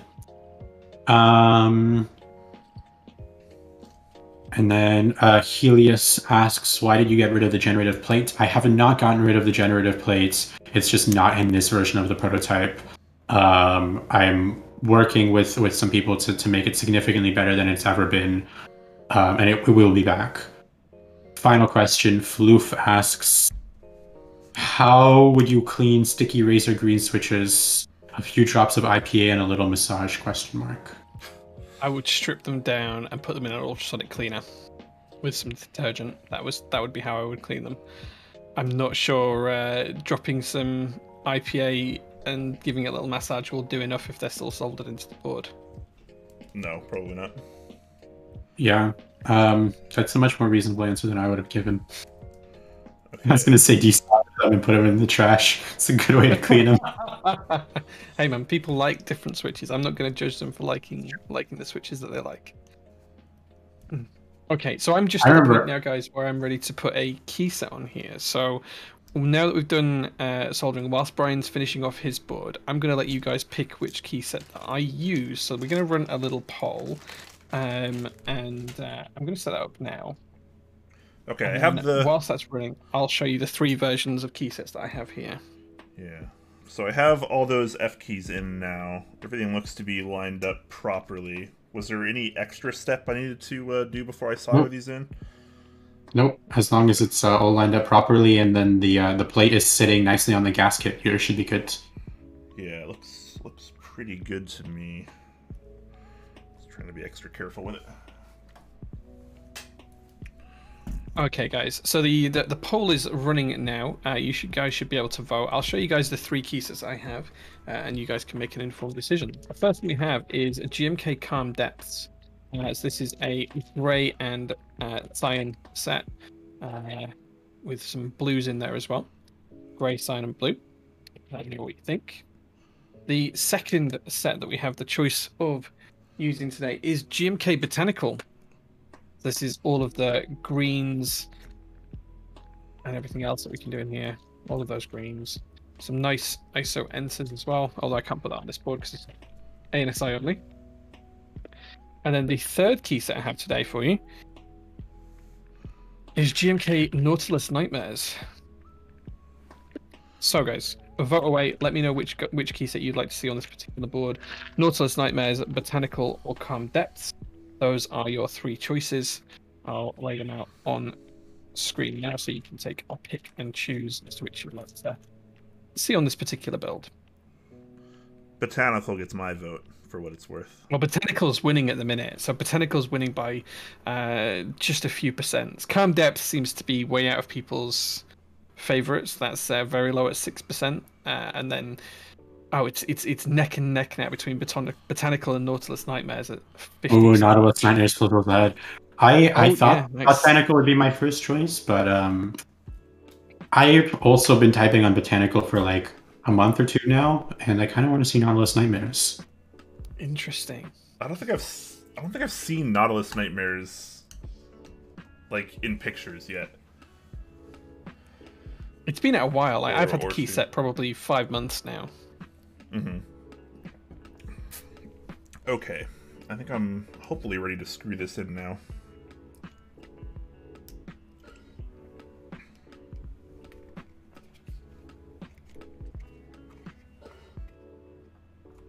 Here's to hoping that your helicoils are a little bit more. They were snug when I took it apart, so. Yeah, these ones weren't, and even with the heating trick, they're still not quite holding. They are popping out, so I'm definitely going to have to. I'll probably just replace the whole lot of them, whilst I'm replacing the other two as well, Nathan, and then I'll just epoxy them in. Use the two-pit method and epoxy them in. That should be nice. Oh, wait, I should probably solder the knob on. I haven't done that yet. Whoops. Yes, the knob. I thought you were a knob handling master as well. You know, I thought I was too, but it turns out I'm just another no knob. Just another no knob. For now. It's for now. All right. Sean de Paul says, if you're supposed to own N+1 keyboards, how many keycap sets are you supposed to own? So if N+1 equals K, then keycap sets should equal K plus 1. Because you always need a spare, right? Yeah, I would just say if just to make this a bit simpler, if you have N keyboards, you should have 2 K key sets. 2 N key sets, sorry. Yeah, 2 N key sets, yeah. Okay. Yeah, and N+1 for keyboards, 2N for key sets. What a question. It's a good one. Problem is that scales massively, so you could end up with a huge number of key sets using 2N instead of. No, I don't mean N+2. I mean 2N. Exactly. Yeah. 2N. Yeah. Not J-Shop gets that right though. He says 2 to the N. 2 to the power of N. Interesting. Yeah. I mean that's. I don't think there's that many key sets out there. So if you have like 20 boards, 2 to the power of 20 that's a lot of keyboards. That's a very large number. A lot of key sets. Yeah. I don't think there are that many key sets out there. Yeah, 2 to the 20th is like it's over a million, right? Yeah, well over. How's that key set poll looking? We've got about 30 seconds left on it. 55% people are voting for Nautilus Nightmares right now. Yeah, I reckon I've got more keyboards and key sets, Sean de Paul say. So 2 to the power of N for key sets. I couldn't do it. I don't think I could physically fit that number of key sets in my warehouse. Like, I just don't think that would be physically possible. Okay, it looks like Nautilus Nightmares is going to win. There we go. Nicely done. Tight race. Botanical starting off strong, and then Nightmares pulling through. Getting wiped out at the end there by Nautilus Nightmares. Let's create a little bit of space and put these.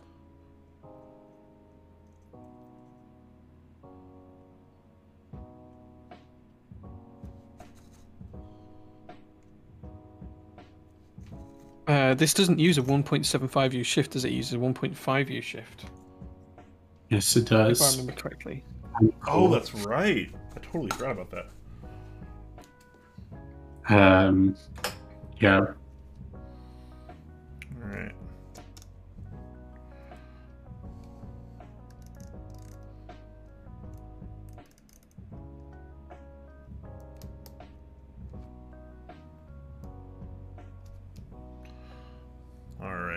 Let's give this another try. Are you telling me you have to count the switches, Jay? You don't just know by thing. Nope, I've only done this like 1,000 times. I don't know it yet. Oh man. The method that I started using is like muscle memory. I just pretend I'm typing. I'm like, okay, that's where this one goes. You're assuming I can touch type. That's true. I can, but yeah. Jay and I are not very good keyboard enthusiasts. All right, I mean, we're really not. Okay, time to attempt assembly here. So Nathan, as you're the guest on the show, should I use any of the accent keys? I'm not going to use any of the novelties, but should I use any of the accent keys? So the accent keys are black on Nautilus Nightmares. So should I use any? I'm a big fan of Evolv with accent arrows and accent escape. Okay, so they do have the novelty. I don't know if you can see that, but they do have the novelty Nautilus Nightmares escape. Should I use that, or should I use the accent escape? Use the accent escape. Let's be reasonable here, Jay. I won't use the novelty. Get rid of the novelty. What about the novelty enter? How do you feel about that, Nathan? I'm actually a big fan of the novelty enter on Nautilus. Okay, well, we'll go with that. Interestingly enough, though, I typically don't use novelties on my boards. I only use novelties on like FRO and macro columns and things. Sorry, not FRO, like macro columns is what I keep in mind. Because those keys are like just mappable to whatever I want anyway. That like it's nice to display them there. Okay, you said accent arrows as well. So we accent arrows, enter. Too much accent. Oh, no accent arrows. Okay, we can. I think I need to find a keycap. See, the way I have my Evolv built is accent arrows and accent escape with a mod enter.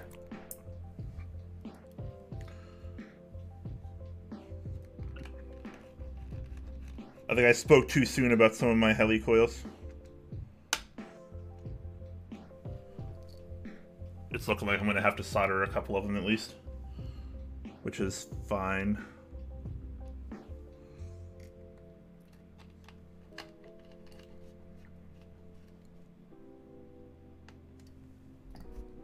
I'll probably do that later off stream though, since I have a few of these are pretty snug. How does this Floop Tube do typing in pink? I didn't know you can do that on Twitch. You can, yeah, you it's can like set... a command type thing that you can do. Yeah, well, I think now they let you just, like, as a viewer, you can just set your text color, if I'm not mistaken. I did not know that. I could be wrong. I could be totally wrong. I mean, it wouldn't be unusual for us to be wrong on stream, Brian. I can't remember the last time I was right, Jay. Nice. Yeah, I like that. Alright, cool.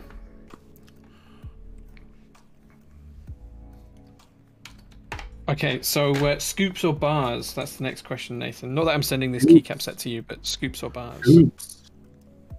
Scoops. I am not a fan of bars. I much prefer scoops. I know that's like a contentious issue for some, but scoop is my favorite. Having preferences in a keyboard hobby? I don't think so, Buster. Man, yeah. Not in my keyboard hobby.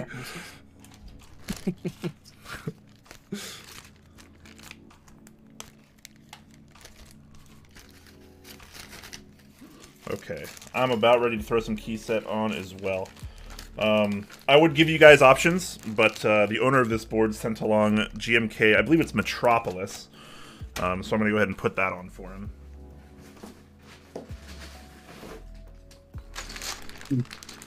This enormous Metropolis bag. Actually big height. What was that? Metropolis 2, I'm very excited for. The Metropolis desk mat is probably my favorite desk mat ever. Like it is like it should have won the Mech Madness desk mat of the year last year, if you're asking me. Do you mean the one with the like the lines, like the horizontal lines? Exactly. The lines one. I think it's like probably one of the best desk mats of all time. I agree. I agree. It's one of the few I actually have in my collection. I think it's amazing. So I have encountered a slight issue here. Okay, I have no idea how to. this set is going to play out. I guess everything looks good on polycarbonate, though. That's kind of the thing. It does. Lots of things look good on polycarbonate. It's one of those. It's not really color, is it? But it's one of those materials that looks good with a lot of different color with it. If that makes sense. Mm-hmm. Okay, there are so many. This must be like every key in the entire set. This is gonna be lots of fun. Okay.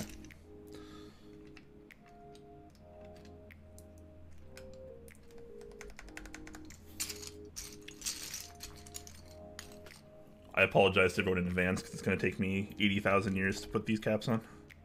Oh, don't worry about it. It's taking me ages to find them out as well, dude. This is just part of how streams are sometimes. Bill92 says Taro is so nice on polycarb. I'm just going to stop him right there because Taro, I don't like Taro. You don't like Taro? It's one of my favorite sets. I don't like Taro just as a meme towards P-Wade. Right, wow. Okay. What size do we need for this right shift? Is it 1.5 that we need, or it's 1.5? Yeah. So I typically use like a control key. That's just what I was looking for you. Yeah, so to like avoid legend doubling on sets that don't have 1.5 U shift, which there've been only one that's shipped so far, I think, which is Amalfi. I typically go Alt Super Control on the bottom row, so it's like Super is the bottom right key, and then Control I use in place of Shift, just so I don't have that legend issue. Gilbert, no, there were no ISO plates for the prototype, and does the PCB? Yeah, the PCB does support it, but the PCB supports it. Yeah. What is the bottom row here? Is it all 1.25? With the it's 1.251, 1.25, 6.25, 1.25, 1.25. No, it's 1.51, 1.5. It's Sangong and then a space 6.25 U space bar and then two 1.25s. Okay. It's a very strange bottom row. Gotcha. Hey, it works, man. It works. Yeah. It works. The thing is, like, it would have been probably better if I did 125, 125, and then the bar. But that's like already that's the non-standard stagger now, so it's like it's a bit more aesthetically pleasing, and the space bar is shifted a bit more to the left, and like it kind of looks neater.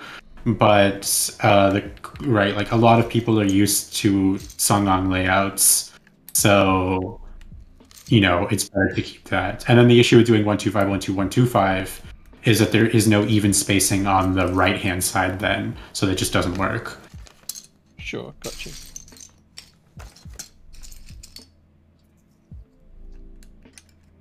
Right, you have one key be larger than the other, and that's kind of very ugly in my opinion.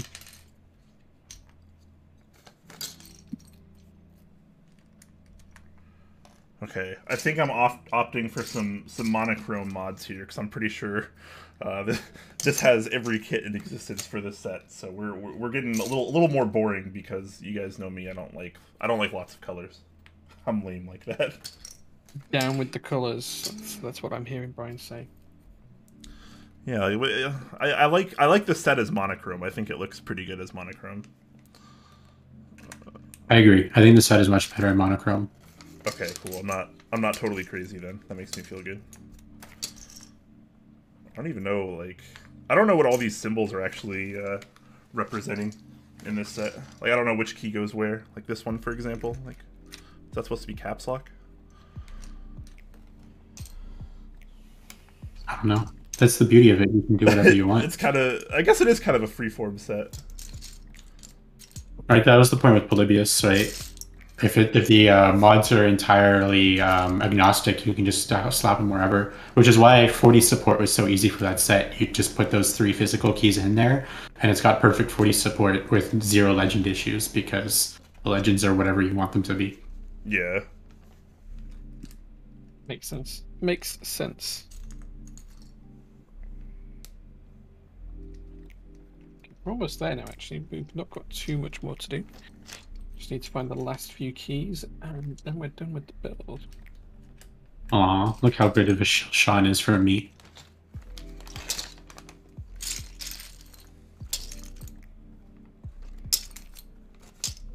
feel like I'm gonna totally get flamed for not using any accents or anything on this. Sean, your payment is going to be in DMs, okay? Hey man, you can chill if you would like to. This is a shill-friendly stream sometimes. Right now being one of those times. Is that a FL you have above, Brian? That's actually the tinned. Oh, it's a Tinned. How are you liking it? I really like it. Nice. I love those fat chamfers that Mechanist does. Yeah. Oh. Yeah, no, I it's funny because like I usually rotate boards at least once a week, but like I keep finding myself going back to this. It's just like it's got the most lovely poppy sound. Yeah, his boards do have such a nice sound to them. Yeah, I love this one.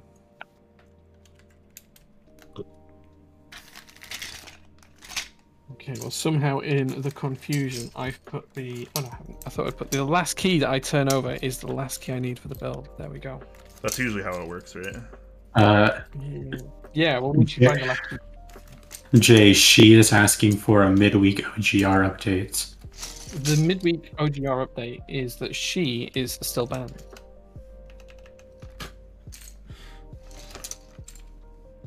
I can't wait for that board. It's so pretty. Secret hint, new prototypes are in production right now. I didn't hear that from me. There you go, guys. There we go. You asked for it. Here is the Evolv with GMK Nautilus Nightmares. Ooh. Looking good. That actually, yeah, that's actually not that bad. Works really, really well, doesn't it? Mm-hmm. Nautilus, like there's something about green sets that work really well on polycarbonate. Like most sets work well on polycarbonate, but like Ursa, Botanical, Nautilus Nightmares, they all like do really well on it, in my opinion. Just because they don't work well on many other colors, I guess. So there's like a preference there.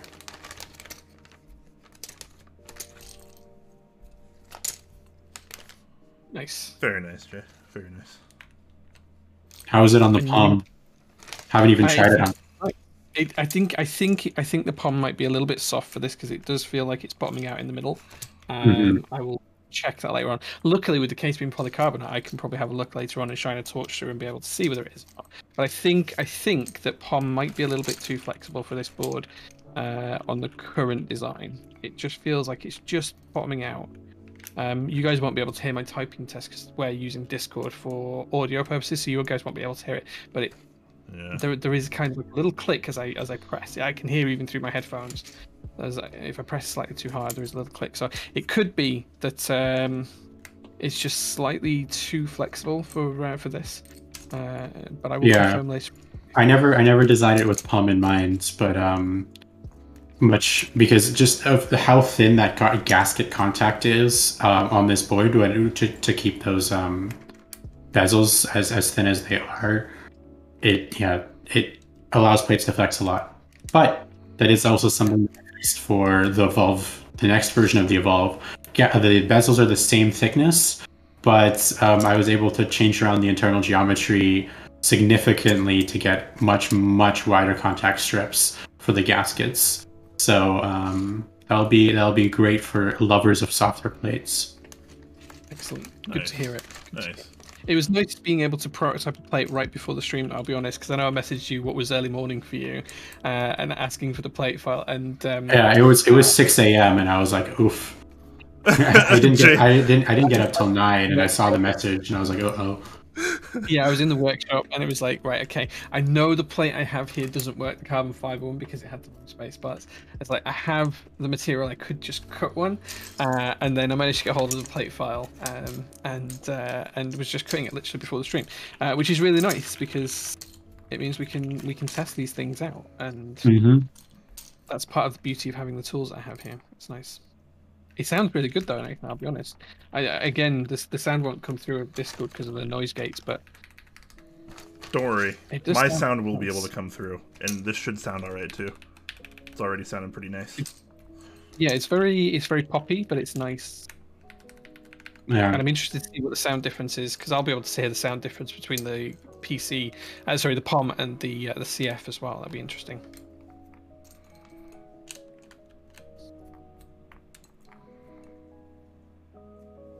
I should try plugging this in, actually, shouldn't I? Make sure it works. You'll probably have to flash it if it was anything like mine. I had like no registration at all except in QMK Toolbox until I flashed it.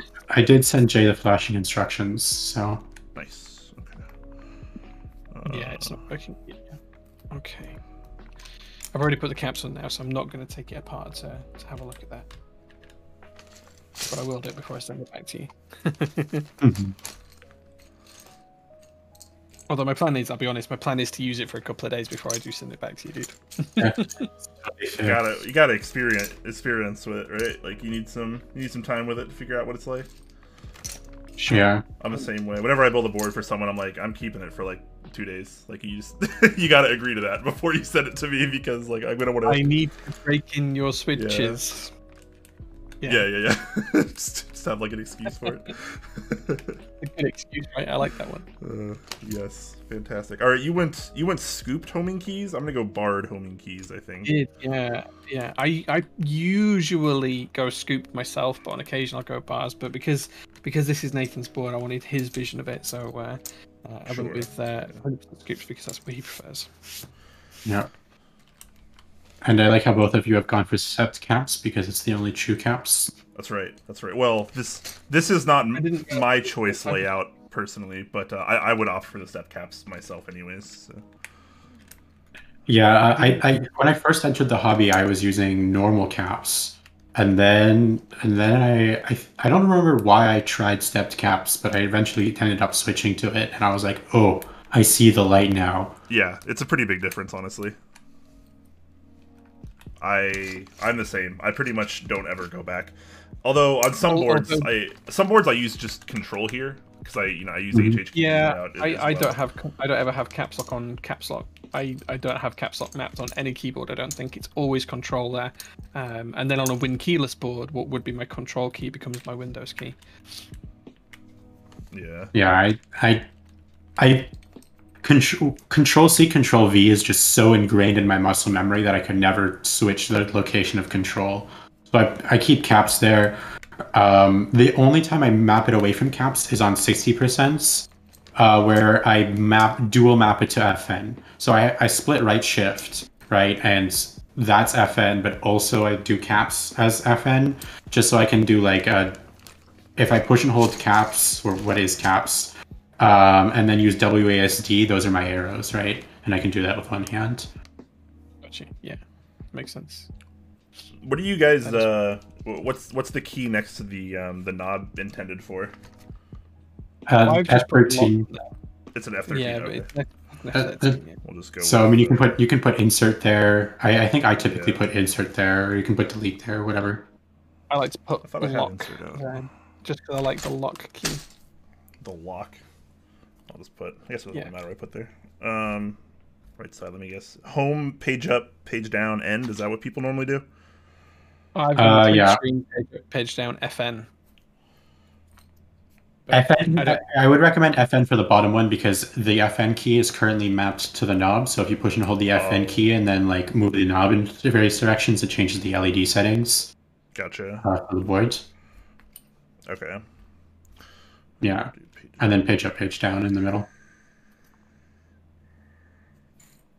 Row 4, page down. That's a thing, right? Or no, it'd be row 3, page down. What am I thinking? No. There we go. Yeah, row 3. This is right.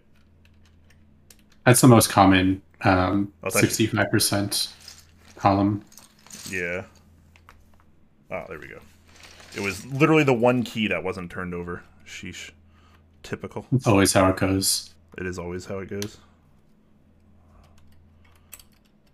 It's a little tight getting a puller in here.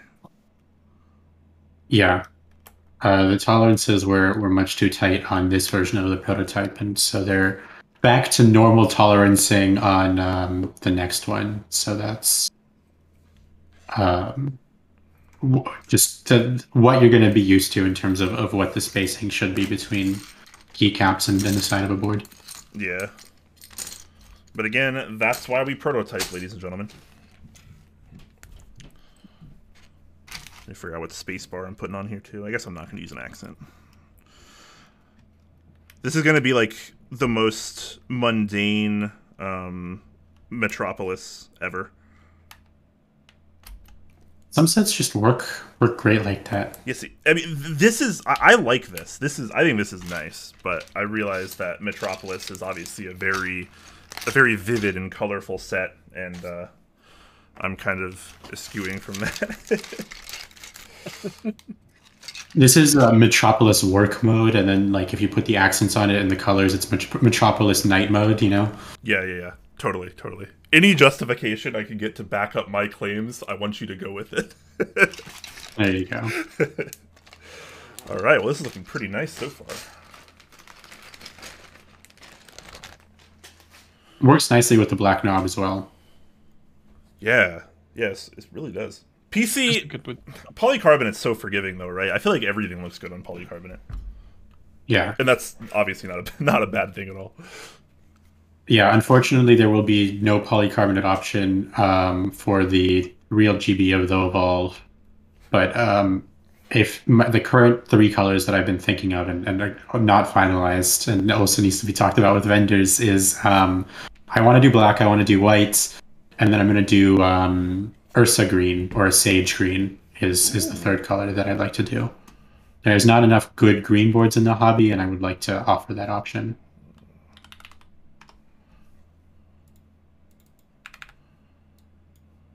I'm just going to run this through switch hitter real quick. I love Brian's Rest Rest. Such a glorious... This is one of the coolest things that I've like had since I've been in the community. It's just... It makes me so happy.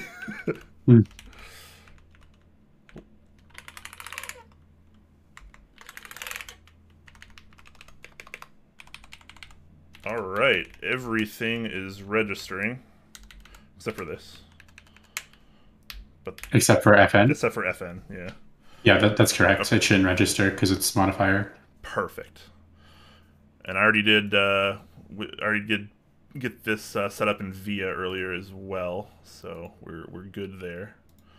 And I suppose I can do a little bit of a sound test since my audio isn't, quintuple filtered through Discord and stuff.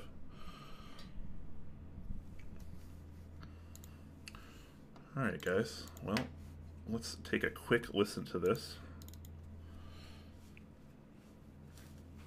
And hopefully this will be pretty nice. Alright.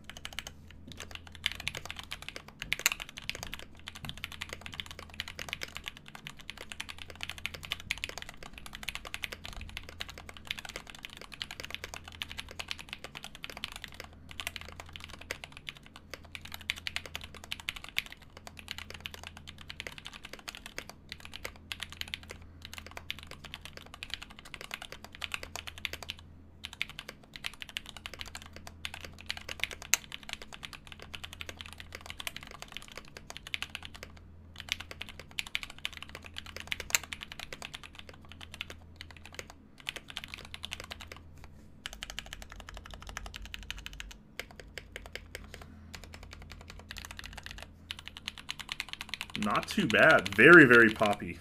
Very expected of carbon fiber, which I've been liking more and more lately, especially since the tinned.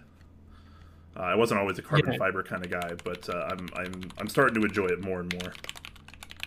I thought it was going to sound poppy because it sounds poppy even here with the POM plate, which is unusual for a build. So I'm excited to hear yours there. It sounds really good. Oh yeah, you guys probably can't really hear it since we're through Discord. Only the stream really got that audio.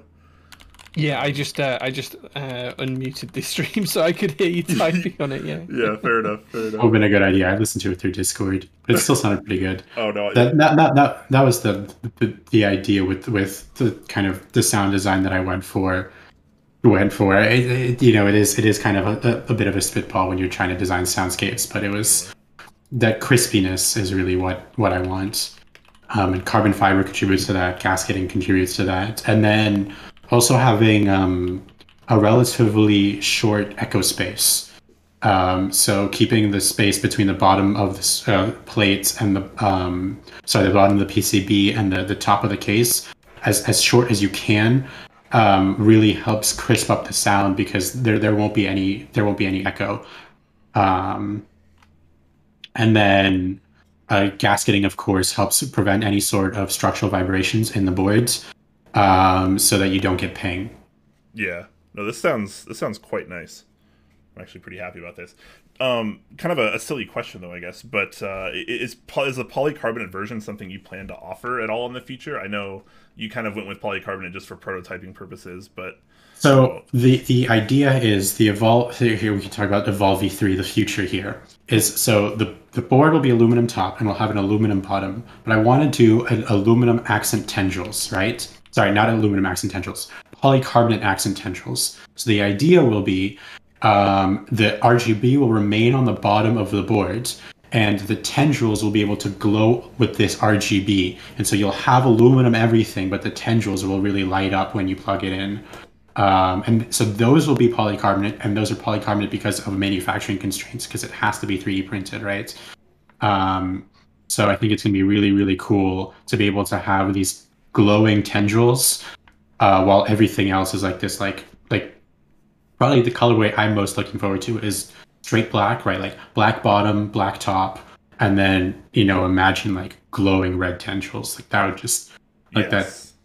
Yes. That would look so cool. Yeah. So No, that's the vision is the tendrils will remain to be polycarbonate and everything else will go on to be aluminum.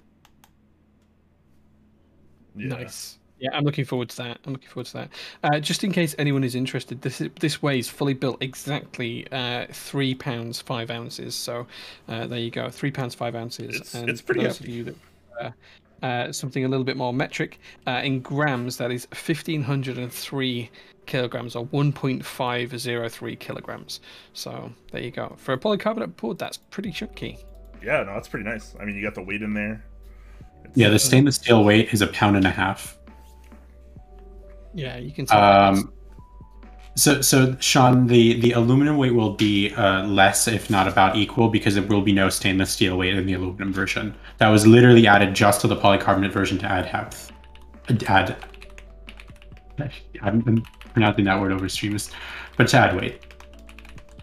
So I guess the next question then from me is, when are we going to do the all brass, solid brass edition of the board?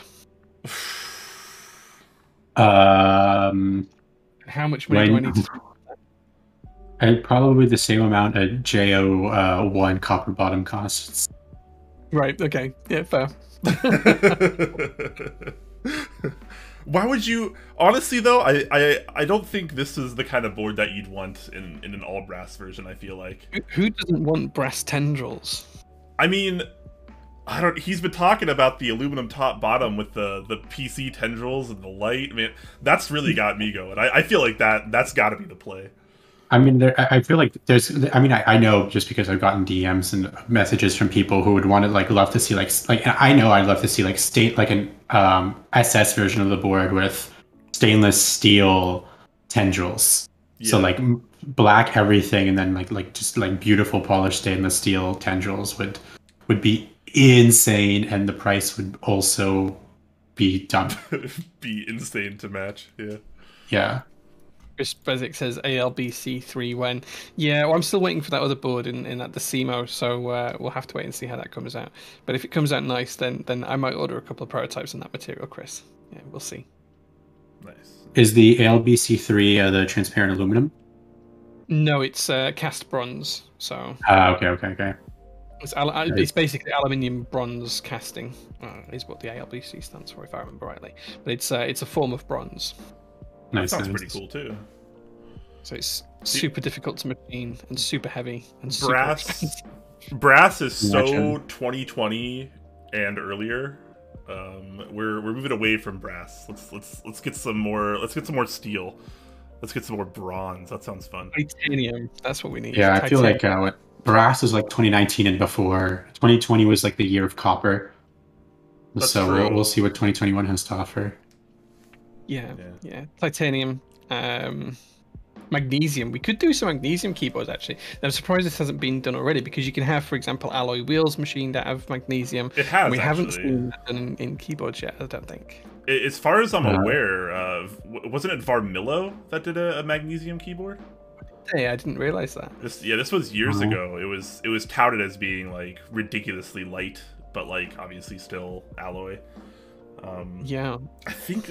Oh man, I'm gonna look really stupid if this is wrong, but I need to look this up now. I'm pretty sure. I still want to see a Damascus JO2 rail or JO1 rail.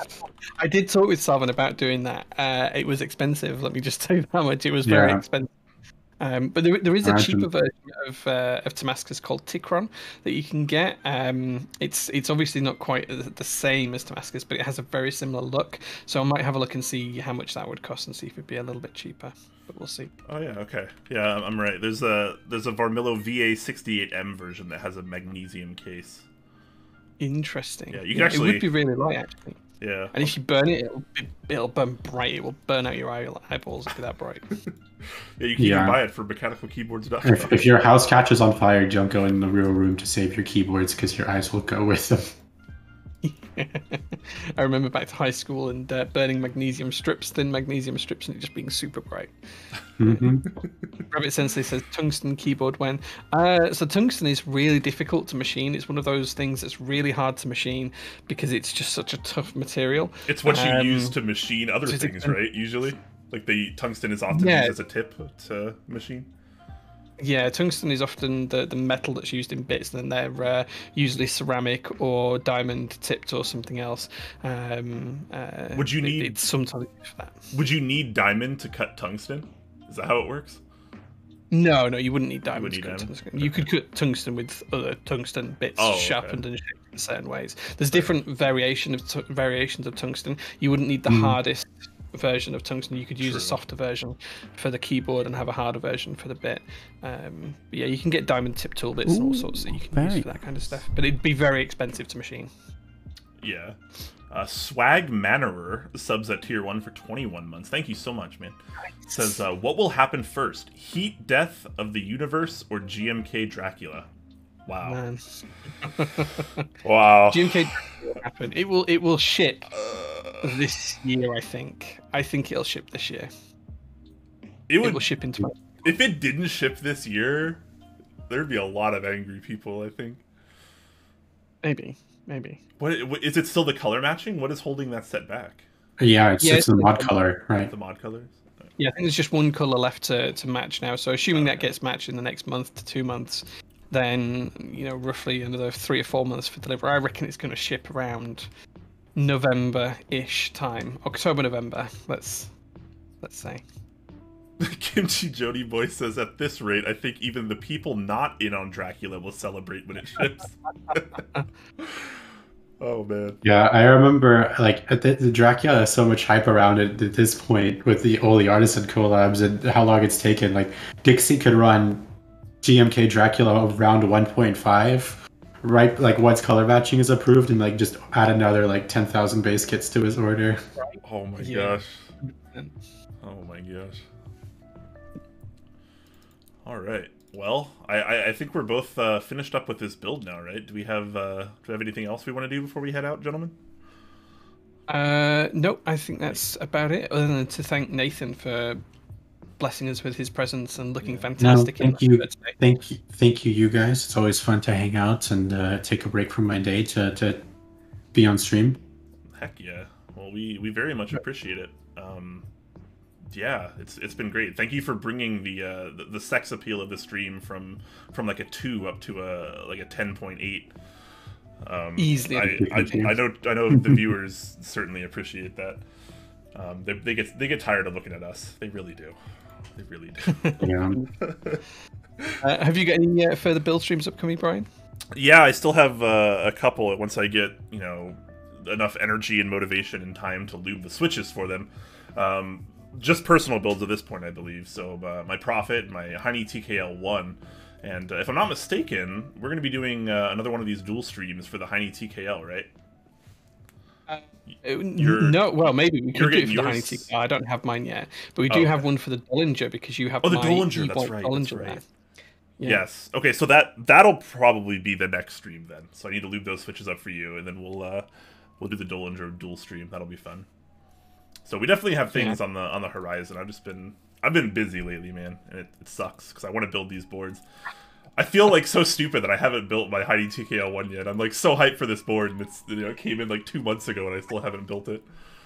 Hey, I don't have mine yet, but as soon as I do, I've got the brown Alps all ready to go for it, and I'll be looking forward to that. You're going Alps in it. What a classy guy you are. The issue is it means that I have to build it ANSI though, because I want to use my Silicon Graphics granite set, and that only comes in ASNI. You can't buy that in ISO, so I will be using OG Alps keycaps on it as well. Which is going to be interesting. I gotta finish my Alps board. I really, really want to do an Alps build one day. There was someone that did an Alps JO2 the other day, and I was like, that looks really good. I need to do one of those. So maybe I'll do it. Yeah, I've had design. I ordered protos from a while back and I wasn't happy with it, but I've had a design sitting on my desktop for quite a few months now. It was like an Alpha TKL. It's like a cross between a Jur and a classic AEK board with that curve. Mm-hmm. So it's a very pretty board, and it was like designed to be used with Alps. So one day I'm gonna do it. One day I'm gonna finish it. Would it be like the board stuff and work with the AEK keycaps? Excellent. I'd be down for one of those. Nice. Excellent. Yeah, that sounds awesome. Just in terms of other build streams, I will be doing a build stream on Sunday. I'll be rebuilding my Key Cult number 2 Phantom Edition with a new Wilbur PCB that should work even better than the Heine one that's in there right now. So that's what I'll be doing on Sunday night at the usual build stream time. Nice. Well, check below the stream. You can join our Discord.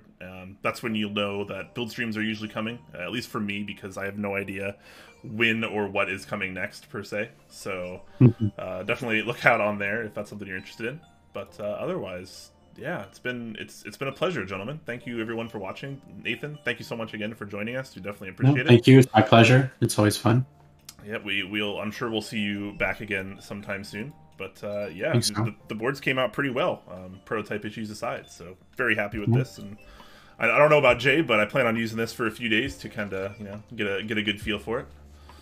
Yeah, I'm going to fix the helicoils first on this, and then once I've done that, absolutely, I'll be using it for a few days before I ship it back to Nathan. I'll have to DM you all the info, Jay. Sounds good. Awesome. All right, everyone. Well, thank you so much for watching. Hopefully you had a good time, and until next time.